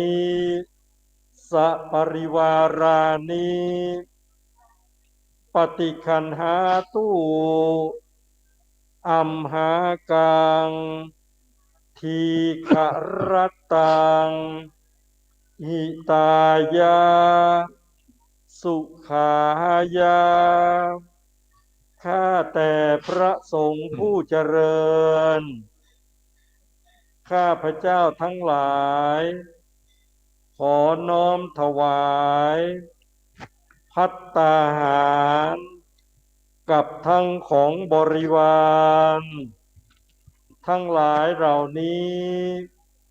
แด่พระภิกษุสงฆ์ขอพระภิกษุสงฆ์จงรับภัตตาหารกับทั้งของบริวารทั้งหลายเหล่านี้ของข้าพเจ้าทั้งหลายเพื่อประโยชน์และความสุขแก่ข้าพเจ้าทั้งหลายตลอดกาลนานเทอญสาธุวันนี้วันที่31 สิงหาคม พุทธศักราช 2564 ตรงกับวันพระวันธรรมสวนะท่านเจ้าภาพที่รับเป็นเจ้าภาพถวายภัตตาหารเพลแด่พระสงฆ์สามเณรในวันนี้คือคุณวรรดาวังทองคำได้มีกุศลเจตนาเป็นเจ้าภาพถวายภัตตาหารเพลก็ขออนุโมทนาในกุศลเจตนาของคุณวรรดาวังทองคำขออานิสงส์ผลบุญเกิดจากการถวายภัตตาหารเพลให้คุณวรรดาวังทองคำพร้อมด้วยครอบครัวญาติมิตรได้อยู่เย็นเป็นสุขนิราศคลาดแคล้วจากทุกโศกโรคภัยพยันตรายทั้งหลายทั้งปวงให้เจริญด้วยอายุวันนะสุขภาละปฏิภาณธนสารธรรมสารสมบัติรุ่งเรืองโดยลาภยศสรรเสริญสุขมุ่งมา่ปรารถนาเจ้าทิศส่วนกุศลผลบุญให้กับบรรพบุรุษบรรพชนพ่อแม่ปู่ย่าตายายวงศาคณาญาติผู้ล่วงลับดับขันไปก็ขอให้ท่านได้มารับทราบอนุโมทนาส่วนบุญส่วนกุศลได้เสวยผลเป็นความสุขความสบายความสงบในสัมปรายภพตามเจตนาปรารภของท่านเจ้าภาพและก็ขออานิสงส์ผลบุญเกิดจากการทำวัดสวดมนต์ฟังเทศน์นี้ให้ญาติโยมสาธุชนผู้มาร่วมบำเพ็ญกุศลสั่งสมคุณงามความดีให้บุญกุศลปกป้องคุ้มครองให้มีสุขภาพกระไหม่แข็งแรงสมบูรณ์เจริญด้วยอายุวันนะสุขภาละปฏิภาณธนสารธรรมสารสมบัติเหมือนกันทุกท่านทุกคนจงทุกประการตอนนี้ไปประสงค์ของนั้นจะได้อนุโมทนาให้พรยะถาวาริวหาปุราปริปุเรนติสาคารังเอวะเมวะอิโตทินังเปตานังอุปกัปปติอิจิตังปฏิตังตุมหังคิปะเมวะสมิจจตุสัพเพปุเรนตุสังกปาจันโทปนรสโสยะถามณิโชติรสโสยะถา วิวัจจันตุสัพพะโรโควินาศตุมาเตภวัตวันโยสุขิเทกายุโกภวสัพพิติโยวิวัตหโรโควินาศตุมาเตภวัตวันตรายโยสุขิเทกายุโกภวสัพพิติโยวิวัตหโรโควินาศตุมาเตภวัตวันตรายโยกายุโกภวะอภิวาทนาสิลิสเนจังโวธาปัจจยิโนจัตตารโอธรรมาติอายุวันโนสุขังภาลังรัตนาตยานุภาเวนรัตนาตยเตจะสาธุกโรเวราโสกสันตุจุปัฏฐวาอเนกายาปิวินาจันตุจะเสจัตโอชยเสทิธานังลาภังโสติสุขังพลังสิริอายุจวันโนจะโพคังจะยสวาสตวาสาจะอายุงจะชีวสิทธิตุเตภวตุสัพพมังคลังราคันตุสัพพเท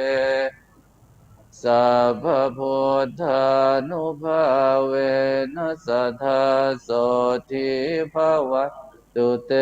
ภวตุสัพพมังคลังสัพพธรรมานุภาเวนัสสทธาโสทิภวตุเตภวตุสัพพมังคลังตุสัพพเทวตาสัพพสังฆานุ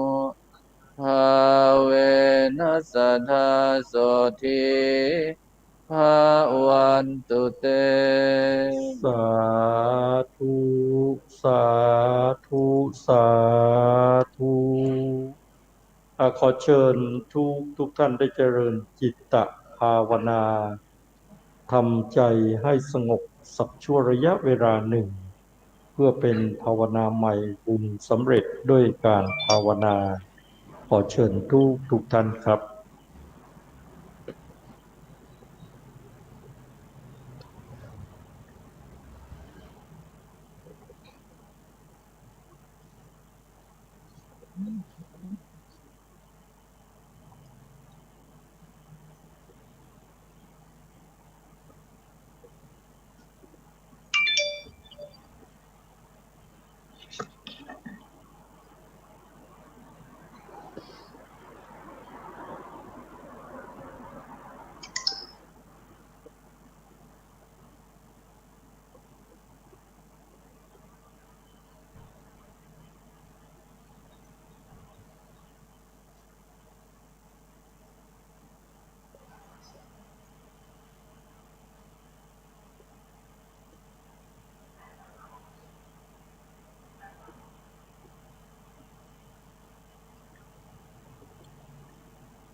พอ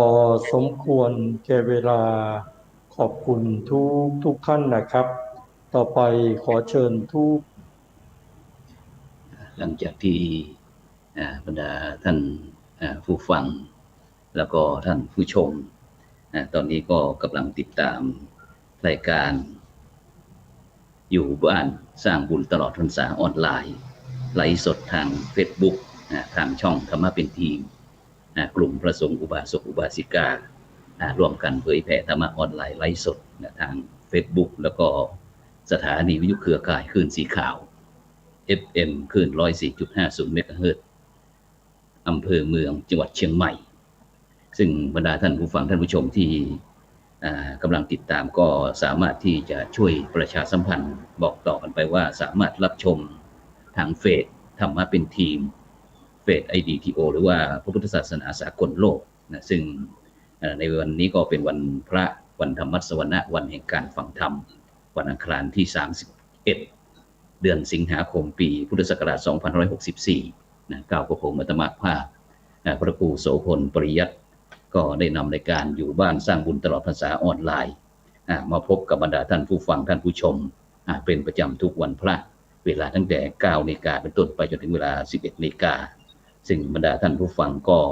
สามารถที่จะให้กำลังใจสนับสนุนโดยการกดติดตามกดไลค์กดแชร์เพื่อเป็นธรรมทานแชร์ไปได้บุญหรือว่าจะร่วมเป็นสาธารณกุศลนะก็ชื่อบัญชีออมบุญออมธรรมบุญละบาททางธนาคารไทยพาณิชย์เลขที่บัญชีนั้นก็ 145244700-8 ชื่อบัญชีนั้นก็พระไทยธรรมกิจพระมหาชันชัยพรหมประดิษฐ์นะแล้วก็พระจตุรงค์ชูศรีนะซึ่งวันนี้นั้นก็ทางกรมการศาสนากระทรวงวัฒนธรรมโดยท่านเกรียงศักดิ์บุญประสิทธิ์อธิบดีกรมการศาสนานั้นก็ได้มอบหมายให้ท่านอาจารย์ประภาสแก้วสวรรค์ได้ร่วมบรรดาอุบาสกอุบาสิกาผู้ใกล้ธรรมมาร่วมเสวนาด้วยโดยเฉพาะเป็นระดับศิลปินทั้งนักร้องแล้วก็นักสังคมสงเคราะห์ต่างๆที่มาออกมาร่วมรายการวันนี้ก็อย่างเช่นก็อย่างอาจารย์ดร.นิตยาอรุณวงศ์หรือว่าโฉมฉายอรุณฉานอดีตนักร้องวงสุนทราภรณ์เจ้าของเพลง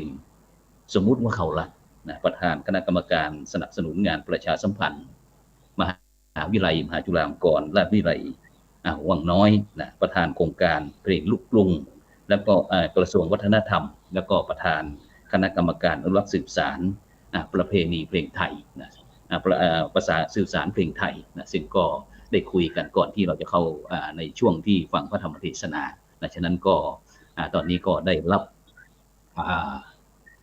แขกผู้มีเกียรติอีกท่านหนึ่งที่ถือว่าเป็นคนหนุ่มไฟแรงซึ่งถือว่าเป็นนักกิจกรรมที่ตัวยงมากๆที่ได้ร่วมกิจกรรมต่างๆกับท่านอาจารย์ดร.นิตยาอรุณวงศ์หรือว่าชมชัยอรุณวงศ์ฉะนั้นก็ขอเจริญพรท่านดร.สุภชัยผ่องสวัสดิ์นักร้องเพลงไทยสากลรางวัลพระราชทานอดีตนักร้องดาวรุ่งวงสุนทราภรณ์ประธานคณะกรรมการสภาศิลปินส่งเสริมพระพุทธศาสนาแห่งประเทศไทยหน่วยเผยแผ่ศีลธรรมในความอุปถัมภ์ของกรมการศาสนากระทรวงวัฒนธรรมแล้วก็ประธานอนุกรรมการฝ่ายกิจการมหาวิทยาลัยมหาจุฬาลงกรณราชวิทยาลัยอำเภอวังน้อยเช่นเดียวกันขอเจริญพรท่านอาจารย์ดร.สุภชัยกับสวัสดีท่านกับนมัสการท่านพระครูนะครับแล้วก็สวัสดีท่านผู้ฟังผู้ชมทุกท่านครับพี่ดร.นิตยาอยู่ด้วยเหรอครับใช่เจริญพรติดใจบอกว่าอาจารย์ดร.นิตยาบอกว่าโอ้ยวันนี้มีพระคุณเจ้ามาโปรดถึงบ้านเลยวันนี้บอก เป็นยังไงบ้างท่านอาจารย์ดร.สุภชัยวันนี้ได้รู้สึกเป็นยังไงวันนี้ได้มาออกทีวีออนไลน์ของช่องธรรมะเป็นทีมครับก็ยินดีนะครับแล้วก็พอดีตอนนี้ได้เป็นหน่วยเผยแพร่ศีลธรรมของกรมการศาสนากระทรวงวัฒนธรรมก็มีหน้าที่ที่จะต้องช่วยเผยแพร่อยู่แล้วโดยกิจกรรมของกรมการศาสนาก็ยินดีที่จะร่วมมือสนับสนุนทุกประการนะครับเจริญพรแล้วก็เป็นยังไงบ้างวันนี้ที่ตอนนี้อยู่ที่ไหนคุณโยมอยู่ที่ไหนอยู่กรุงเทพเหรอ ตอนนี้โยมอยู่ที่บ้านอีกที่หนึ่งเป็นที่ทำการของมูลนิธิพุทธานุสรณ์ซึ่งตัวเองเป็นประธานมูลนิธินะครับอยู่ที่อำเภอบ้านโป่งราชบุรีครับตอนนี้อยู่ที่ราชบุรีเป็นยังไงบ้างราชบุรีเรื่องสถาน ก็ การณ์โค ฝ วิ น ดเป็น ต ยั ก งไง เมื่อ บ้าง สักครู่หนึ่งฝนตกเมื่อสักครู่หนึ่งตอนนี้หายแล้วครับ สถานการณ์โควิดเป็นยังไงบ้างแถวราชบุรี ราชบุรีนี่ก็ไม่ค่อยมีคนติดเยอะเหมือนทางกทมนะครับก็ยิ่งอำเภอบ้านโป่งนี่มีอยู่10 กว่ารายเองนะครับก็ปกติ ก็ปกติเนาะฉะนั้นก็ลองตอนนี้ท่านอาจารย์ดร.สุภชัยผ่องสวัสดิ์ซึ่งถือว่าเป็นศิลปินยุคใหม่รอยต่อระหว่างท่านอาจารย์ดร.นิตยาอรุณวงศ์หรือว่าชมชายอรุณฉายนะทีนี้เราให้พระอาจารย์เป็นกรรมการอยู่ตรงกลางนะขั้นระหว่างยุคเมื่อกี้เราเจริญพรเราพูดถึงเมื่อกี้พูดถึงเรื่องเกี่ยวกับเรื่องวงดนตรีสุนทราภรณ์แล้วทีนี้ก็ได้มาพูดถึงเรื่องเกี่ยวกับเรื่องการทำหน้าที่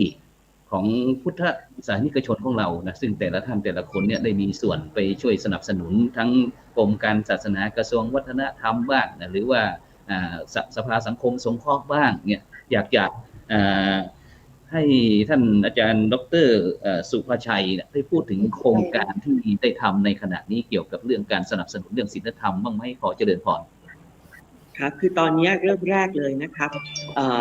ที่ตอนแรกชื่นชอบพี่นิตยาพี่สมชายเนี่ยฟังเพลงของสุนทราภรณ์มาก็เลยเข้าไปสมัครเพลงเป็นสุนทราภรณ์อันนี้คือในอดีตเมื่อ20 ปีก่อนนะครับแล้วก็ได้อยู่ในวงการเพลงต่อมาแต่ต่อมาเนี่ยก็ได้มารู้จักกับมหาวิทยาลัยมหาจุฬาลงกรณราชวิทยาลัยคือมจร.ก็ได้มีความศรัทธาตั้งแต่สร้างวังน้อยตั้งแต่เริ่มสร้างที่อำเภอวังน้อยก็ได้ทำโครงการขึ้นมาโครงการหนึ่งชื่อว่าโครงการเกี่ยวกับนำเพลงคติธรรมส่งเสริมพระพุทธศาสนาเนี่ยมาให้กับมหาจุฬาลงกรณราชวิทยาลัยซึ่งเป็นเพลงในอดีตเป็นเพลงสมัยใหม่บ้างปนกันแล้วก็มีพี่ดร.นิตยาบุญวงศ์ที่โฉมฉายเป็นหนึ่งในศิลปินที่มาร่วมในกิจกรรมโครงการ20 ปีที่แล้วด้วยนี่ก็เรื่อยต่อมาจนทำรายการโทรทัศน์ช่อง11กรมประชาสัมพันธ์รายการเสียงธรรมเสียงทิพย์ก็เป็นพิธีกรให้กับมหาจุฬามา5 ปีนะครับจนรายการหยุดไปเมื่อปี50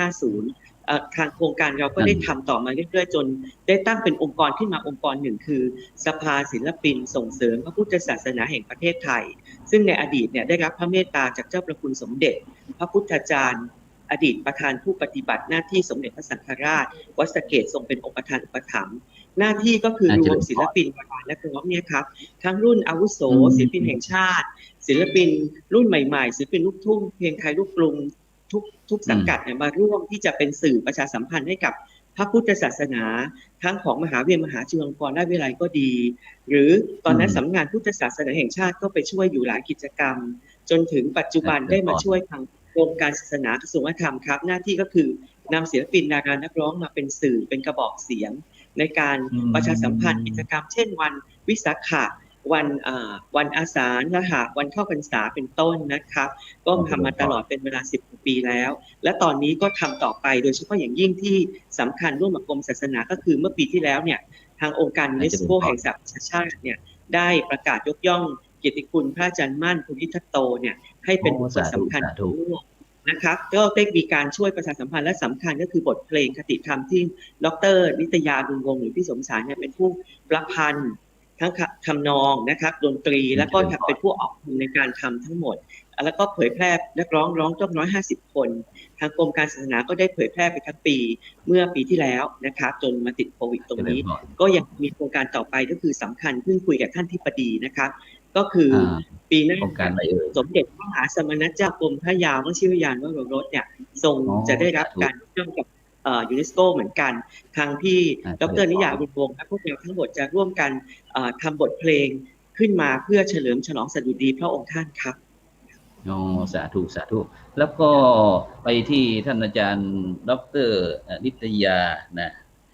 อรุณวงศ์หรือว่าคุณโฉมฉายอรุณฉานเป็นยังไงบ้างคุณโยมอาจารย์ได้ยินท่านดร.สุภชัย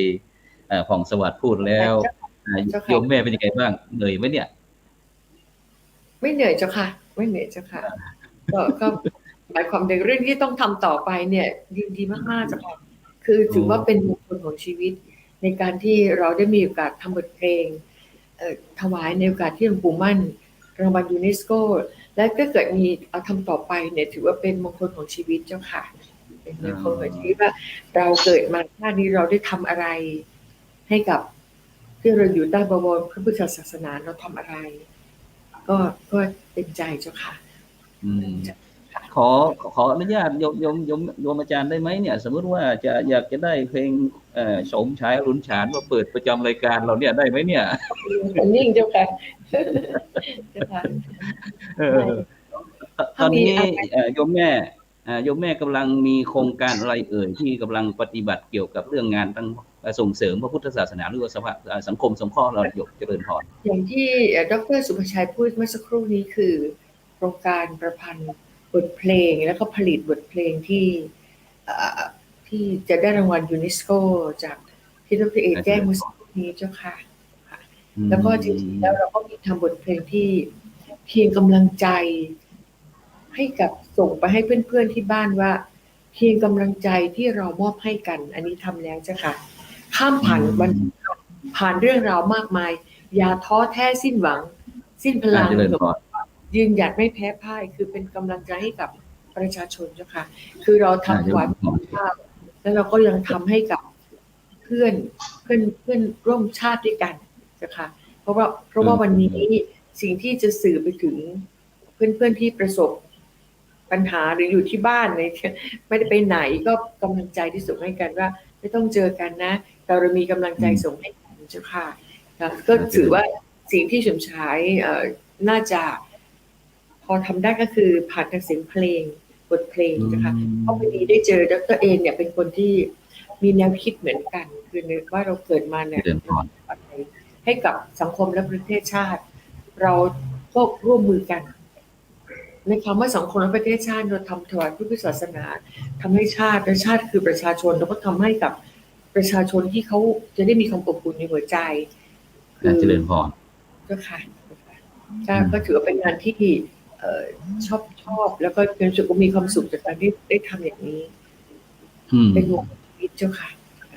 เจริญพรแล้วไปที่ท่านอาจารย์ดร.สุภชัยของสวัสดิ์ก็รู้ว่าดูหน้าตาก็ยังอ่อนสัก20เนี่ยไม่ชอบเพลงทางลูกกรุงได้ยังไงเราฟัง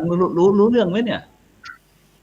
ครับก็คือตอนเด็กๆชอบเพลงคือแปลกตอนที่ฟังจะไม่ค่อยฟังเพลงร่วมสมัยในยุคที่ตัวเองเกิดจะเป็นยุคสตริงแต่ว่าชอบฟังเพลงสุนทราภรณ์แล้วก็เพลงไทยสากลต่างๆแล้วก็ได้เข้าไปเรียนแล้วก็มีโอกาสได้ร่วมงานกับศิลปินแห่งชาติศิลปินพี่ๆเป็นเวลากว่า20 ปีแล้วครับก็อยู่ตรงวงการนี้มานานครับพระอาจารย์ก็สงสัยว่าระหว่างรุ่นดร.สุภชัยแล้วก็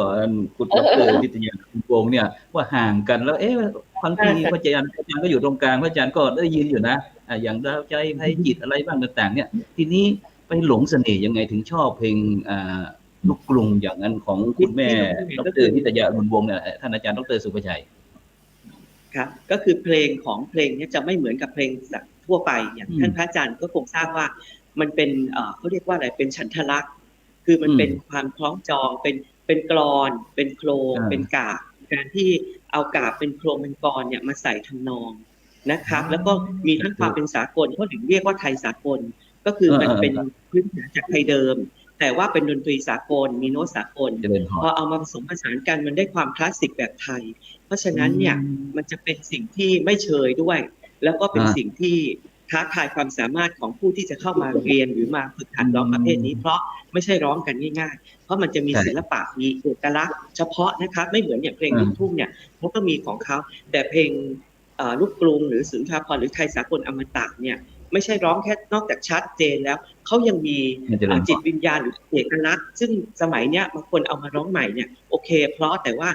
ยังไม่เป็นวิญญาณจิตวิญญาณของเพลงประเภทนี้ซึ่งดร.นิตยาก็มีโครงการต่อไปด้วยนะครับเพราะว่าทางมหาวิทยาลัยมหาจุฬาเนี่ยตอนนี้เปิดคณะสังคมศาสตร์เนี่ย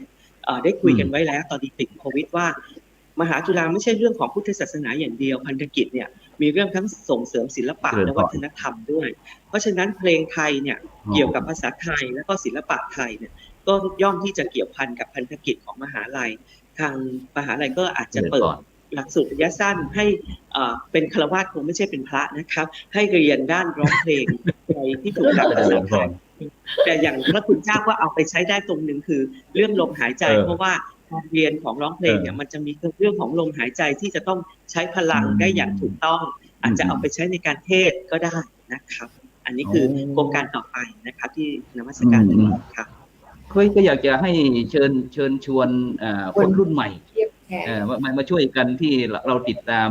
ของท่านอาจารย์ดร.นิตยาอรุณวงศ์หน่อยว่าเพลงลูกกรุงของเราเนี่ยควรจะต้องช่วยกันสนับสนุนอนุรักษ์รักษาเพราะว่ามันเป็นวิถีธรรมวิถีไทย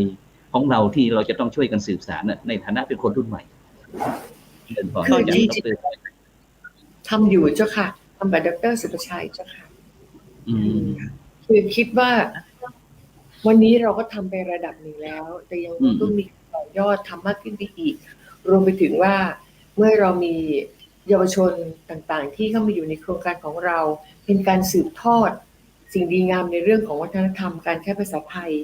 การร้องเพลงไทยที่มีสำเนียงไทยแล้วก็การร้องเพลงอย่างที่ดร.สุภชัยพูดคือการร้องเพลงด้วยจิตวิญญาณจะเพลงอะไรก็ตามมันต้องมีจิตวิญญาณของการร้องเพลงเจ้าค่ะก็มีโครงการที่ว่ามีเด็กๆเยาวชนเข้ามาอยู่กับเราจะมีโครงการแบบครอบครัวใหญ่ครอบครัวไทยคือพ่อแม่ปู่ย่าตายายลูกหลานสามารถอยู่ด้วยกันได้ยังมีความสุขต้องแบ่งกันว่ากลุ่มผู้ใหญ่กลุ่มเด็กเราอยู่ด้วยกันโดยใช้บทเพลงเป็นสื่อเชื่อมครอบครัวไทยเจ้าค่ะแล้วก็อาจารย์ดร.สุภชัยเรามีโครงการที่เราจะเข้าไปในสถานศึกษาบ้างไหมอย่างมหาวิทยาลัยบ้างอุดมศึกษามัธยมอะไรต่างๆเนี่ยแม้กระทั่งยุวชนเยาวชนของเรามีมหาจุฬามีตอนนี้มีเด็กรุ่นใหม่ๆรุ่นเด็กกว่านี้อีกตอนนี้ที่ประกวดร้องเพลงอย่างน้องชื่ออลิสที่ตอนนี้กำลังมีชื่อเสียงอายุ13 ปีเองแต่ร้องภาษาไทยได้ชัดแล้วก็หลายคนเป็นหลาย10 คนเลยนะคะเดี๋ยวจะได้เข้ามาเป็นส่วนของโครงการแล้วก็ของมหาวิทยาลัยต่างๆเนี่ยนอกจากมหาจุฬาแล้วก็คงจะมีหลายที่ค่อยทยอยเข้ามาแต่ว่าเพลงอันนี้เป็นเพลงของทางโลกมันก็มีอีกเพลงด้วยที่เป็นประเภทหนึ่งเป็นเพลงคติธรรมส่งเสริมพุทธศาสนาได้คุยกับท่านผอ.ประภาสของกรมการศาสนาไว้ว่าทางโครงการเนี่ยจะผลิตบทเพลงประจำวันวิสาขะอสัญหาอาคาบูชาให้เป็นสมบัติของชาติของกรมศาสนากระทรวงวัฒนธรรมไปเลยนะคะโดยไม่ใช่ขับร้องโดยทั่วไปจะขับร้องโดยระดับศิลปินแห่งชาติและศิลปินจากรายการเพลงเอกหรือโกลเด้นซองอะไรก็ตามเนี่ยจะมาร่วมกันนะคะเป็นศิลปินที่มีชื่อเสียงสามารถนำไปเผยแพร่ได้ค่ะไปที่ท่านอาจารย์ดร.นิตยาอรุณวงศ์หรือว่าคุณโฉมฉายอรุณฉานทีนี้โยมแม่มีเทคนิคยังไงที่อยากจะให้บรรดายุวชนเยาวชนที่เป็นลูกหลานที่ซึ่งเป็นจะอนาคตของประเทศไทยเราเนี่ยอย่าให้หันมาสนใจอาจารย์เนี่ยเราจะสอนยังไงสมมติว่าอย่างพระอาจารย์มีศูนย์ศึกษาพุทธศาสนาวันอาทิตย์อยากจะเจริญพรมาเป็นอาจารย์พิเศษช่วยสอนหน่อยจะพอจะได้ไหมยินดีเจ้าค่ะเป็นมงคลเจ้าค่ะคือสิ่งที่ได้ถ่ายทอดให้กับเด็กรุ่นใหม่ๆหรือแม้กระทั่งรุ่นผู้ใหญ่ที่มารวมกลุ่มกันเรียนรู้คือจริงๆแล้วการร้องเพลงก็คือการฝึกสมาธิเบื้องต้นเพราะถ้าเกิดไม่มีสมาธิในการร้องเพลง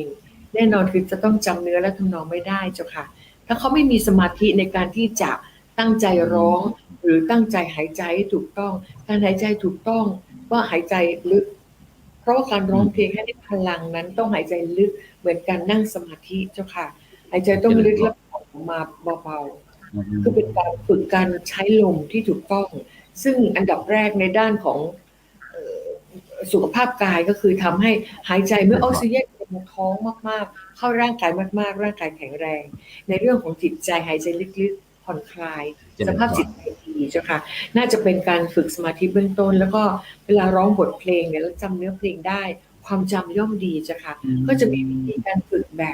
บบที่ชงชัยได้เรียนมาจากทั้งวิทยาพรเรียนมาจากที่ไปหาประสบการณ์เพิ่มเติมจากการเรียนปริญญาตรีปริญญาโทปริญญาเอกนี่ทางนี้หมดแล้วก็เรียนจากฟิลิปปินส์และคือจีนนะคะเป็นการต่อยอดในการเรียนว่าการเรียนรู้นั้นไม่มีวันหมดก็จะพัฒนาและเรียนรู้ตลอดไปใช่ไหมเพื่อนำสิ่งเหล่านี้มาถ่ายทอดสู่ลูกหลานต่อไปว่าโตขึ้นมา หนูต้องหายใจดีหนูสุขภาพดีหนูต้องก็อธิบายต้องทานอาหารอะไรจะเสียงดีและทำอย่างไรจะร้องเพลงไพเราะหายใจถูกแล้วและเอาลมออกมาใช้อย่างไรในการวางคำหรือการร้องเพลงเจ้าค่ะก็จะมีหลากหลายที่แตกแขนงออกไปแต่พื้นฐานต้องหายใจถูกต้องก่อนเสียงจะมีพลัง สาธุสาธุ มีพลังเจ้าค่ะก็จะเป็นแยกแขนงโดยเฉพาะเรื่องของจิตวิญญาณเนี่ยเวลามาเรียนก็จะเป็นหน้าที่ของอาจารย์ดร.สุประชัยว่า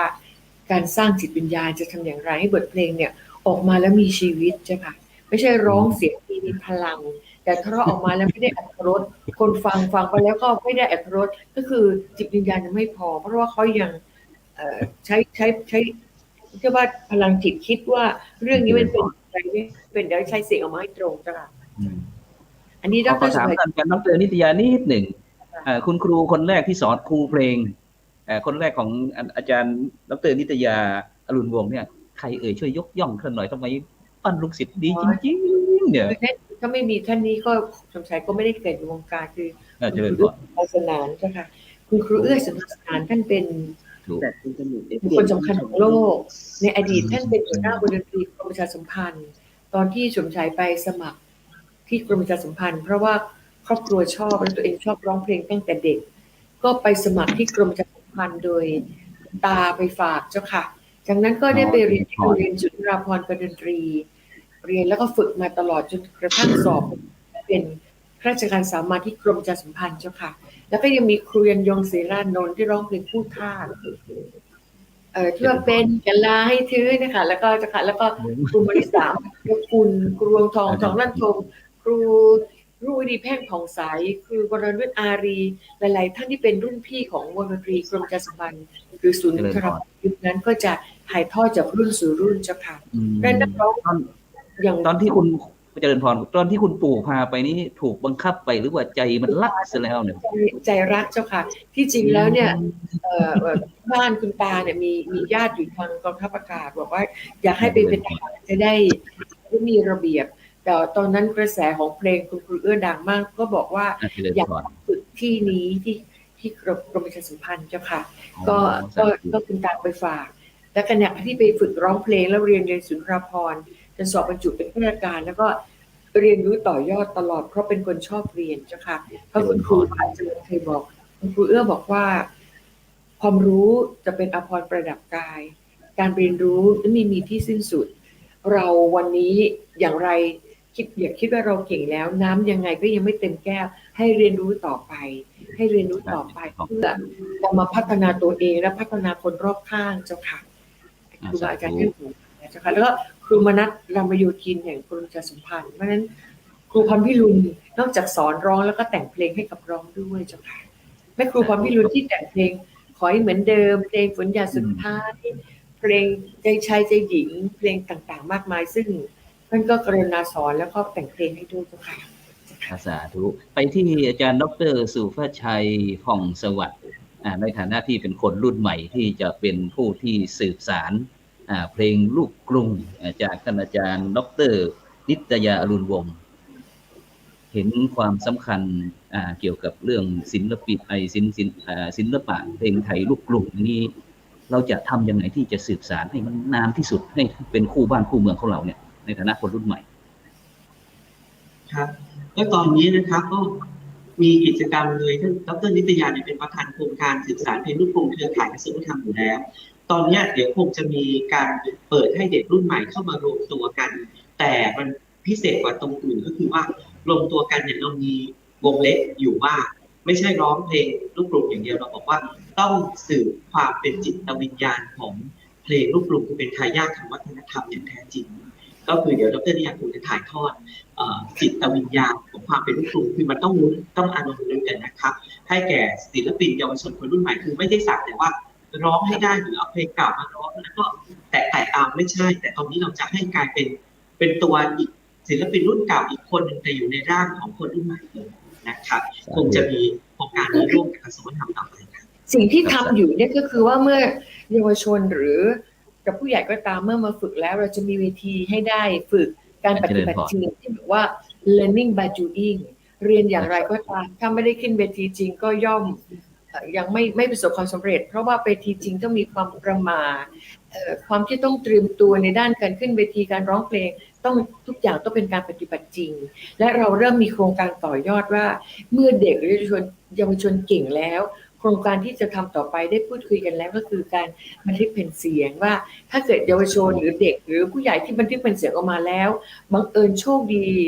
ได้รับความนิยมประสบความสำเร็จแบบที่คุณครูเอื้อทำเนี่ย1 ชีวิตนี่เกิดเลยนะคะเราพยายามสร้างขึ้นเป็นต้นแบบที่ดีๆซึ่งอันนี้ก็ดร.เอกสุภชัยนั่นเหนื่อยเนี่ยนะคะต้องพยายามหล่อหลอมว่าสร้างเห็นเด็กเนี่ยเป็นภาพขาวเราให้เด็กเห็นว่าหนูทำอย่างนี้หนูก็สามารถขึ้นไปเป็นสตาร์ได้หนูสามารถประสบความสำเร็จได้หนูสามารถเป็นสามารถอาชีพชอบทำงานเลี้ยงพ่อแม่ได้เด็ก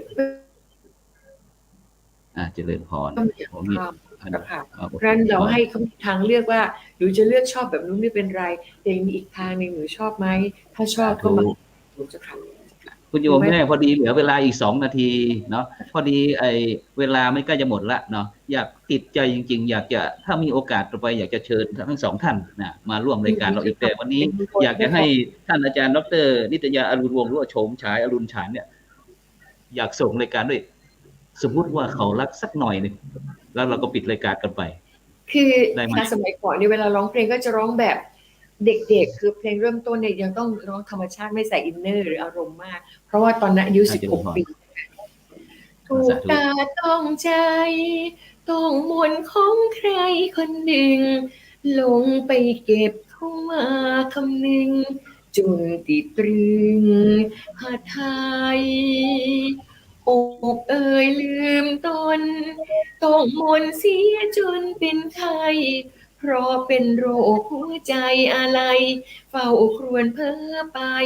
เต็มกลั้นเงินแสนเงินหมื่นของใครเม้นมากองให้ถึงใจจะเมินห่างไกลไม่ยอมให้ใครซื้อกันแต่คนในใจมีของใดมามันเหมือนมีโชคล้านเป็นรางวัลด้วยใจรักกันมีค่าถ้าร้องจบเพลงต้อง3 นาทีเดี๋ยวเลยเวลาใช่ใช่วันนี้ก็ต้องขอบคุณท่านอาจารย์ดร.นิตยาอรุณวงศ์หรือว่าโฉมฉายอรุณฉานแล้วก็ดร.สุภาชัยห้องสวัสดิ์นะซึ่งถือว่าวันนี้เราได้ร่วมกับกรมการศาสนากระทรวงวัฒนธรรมนะโดยท่าน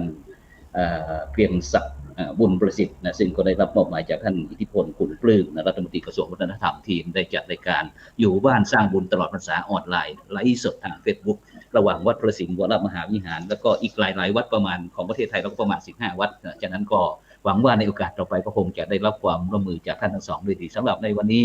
ก็ขอนำรายการอยู่บ้านสร้างบุญตลอดพรรษาออนไลน์จากบรรดาท่านผู้ฟังไปก่อนจนกว่าจะพบกันในวันพระหน้าก็คือวันที่6นะซึ่งแสดงพระธรรมเทศนาโดยพระเดชคุณหลวงพ่อพระเทศสิงหวราจารย์รองเจ้าคณะจังหวัดเชียงใหม่เจ้าอาวาสวัดพระสิงห์วรมหาวิหารสำหรับวันนี้ก็ขอกล่าวคำว่าธรรมะสวัสดีขอเจริญ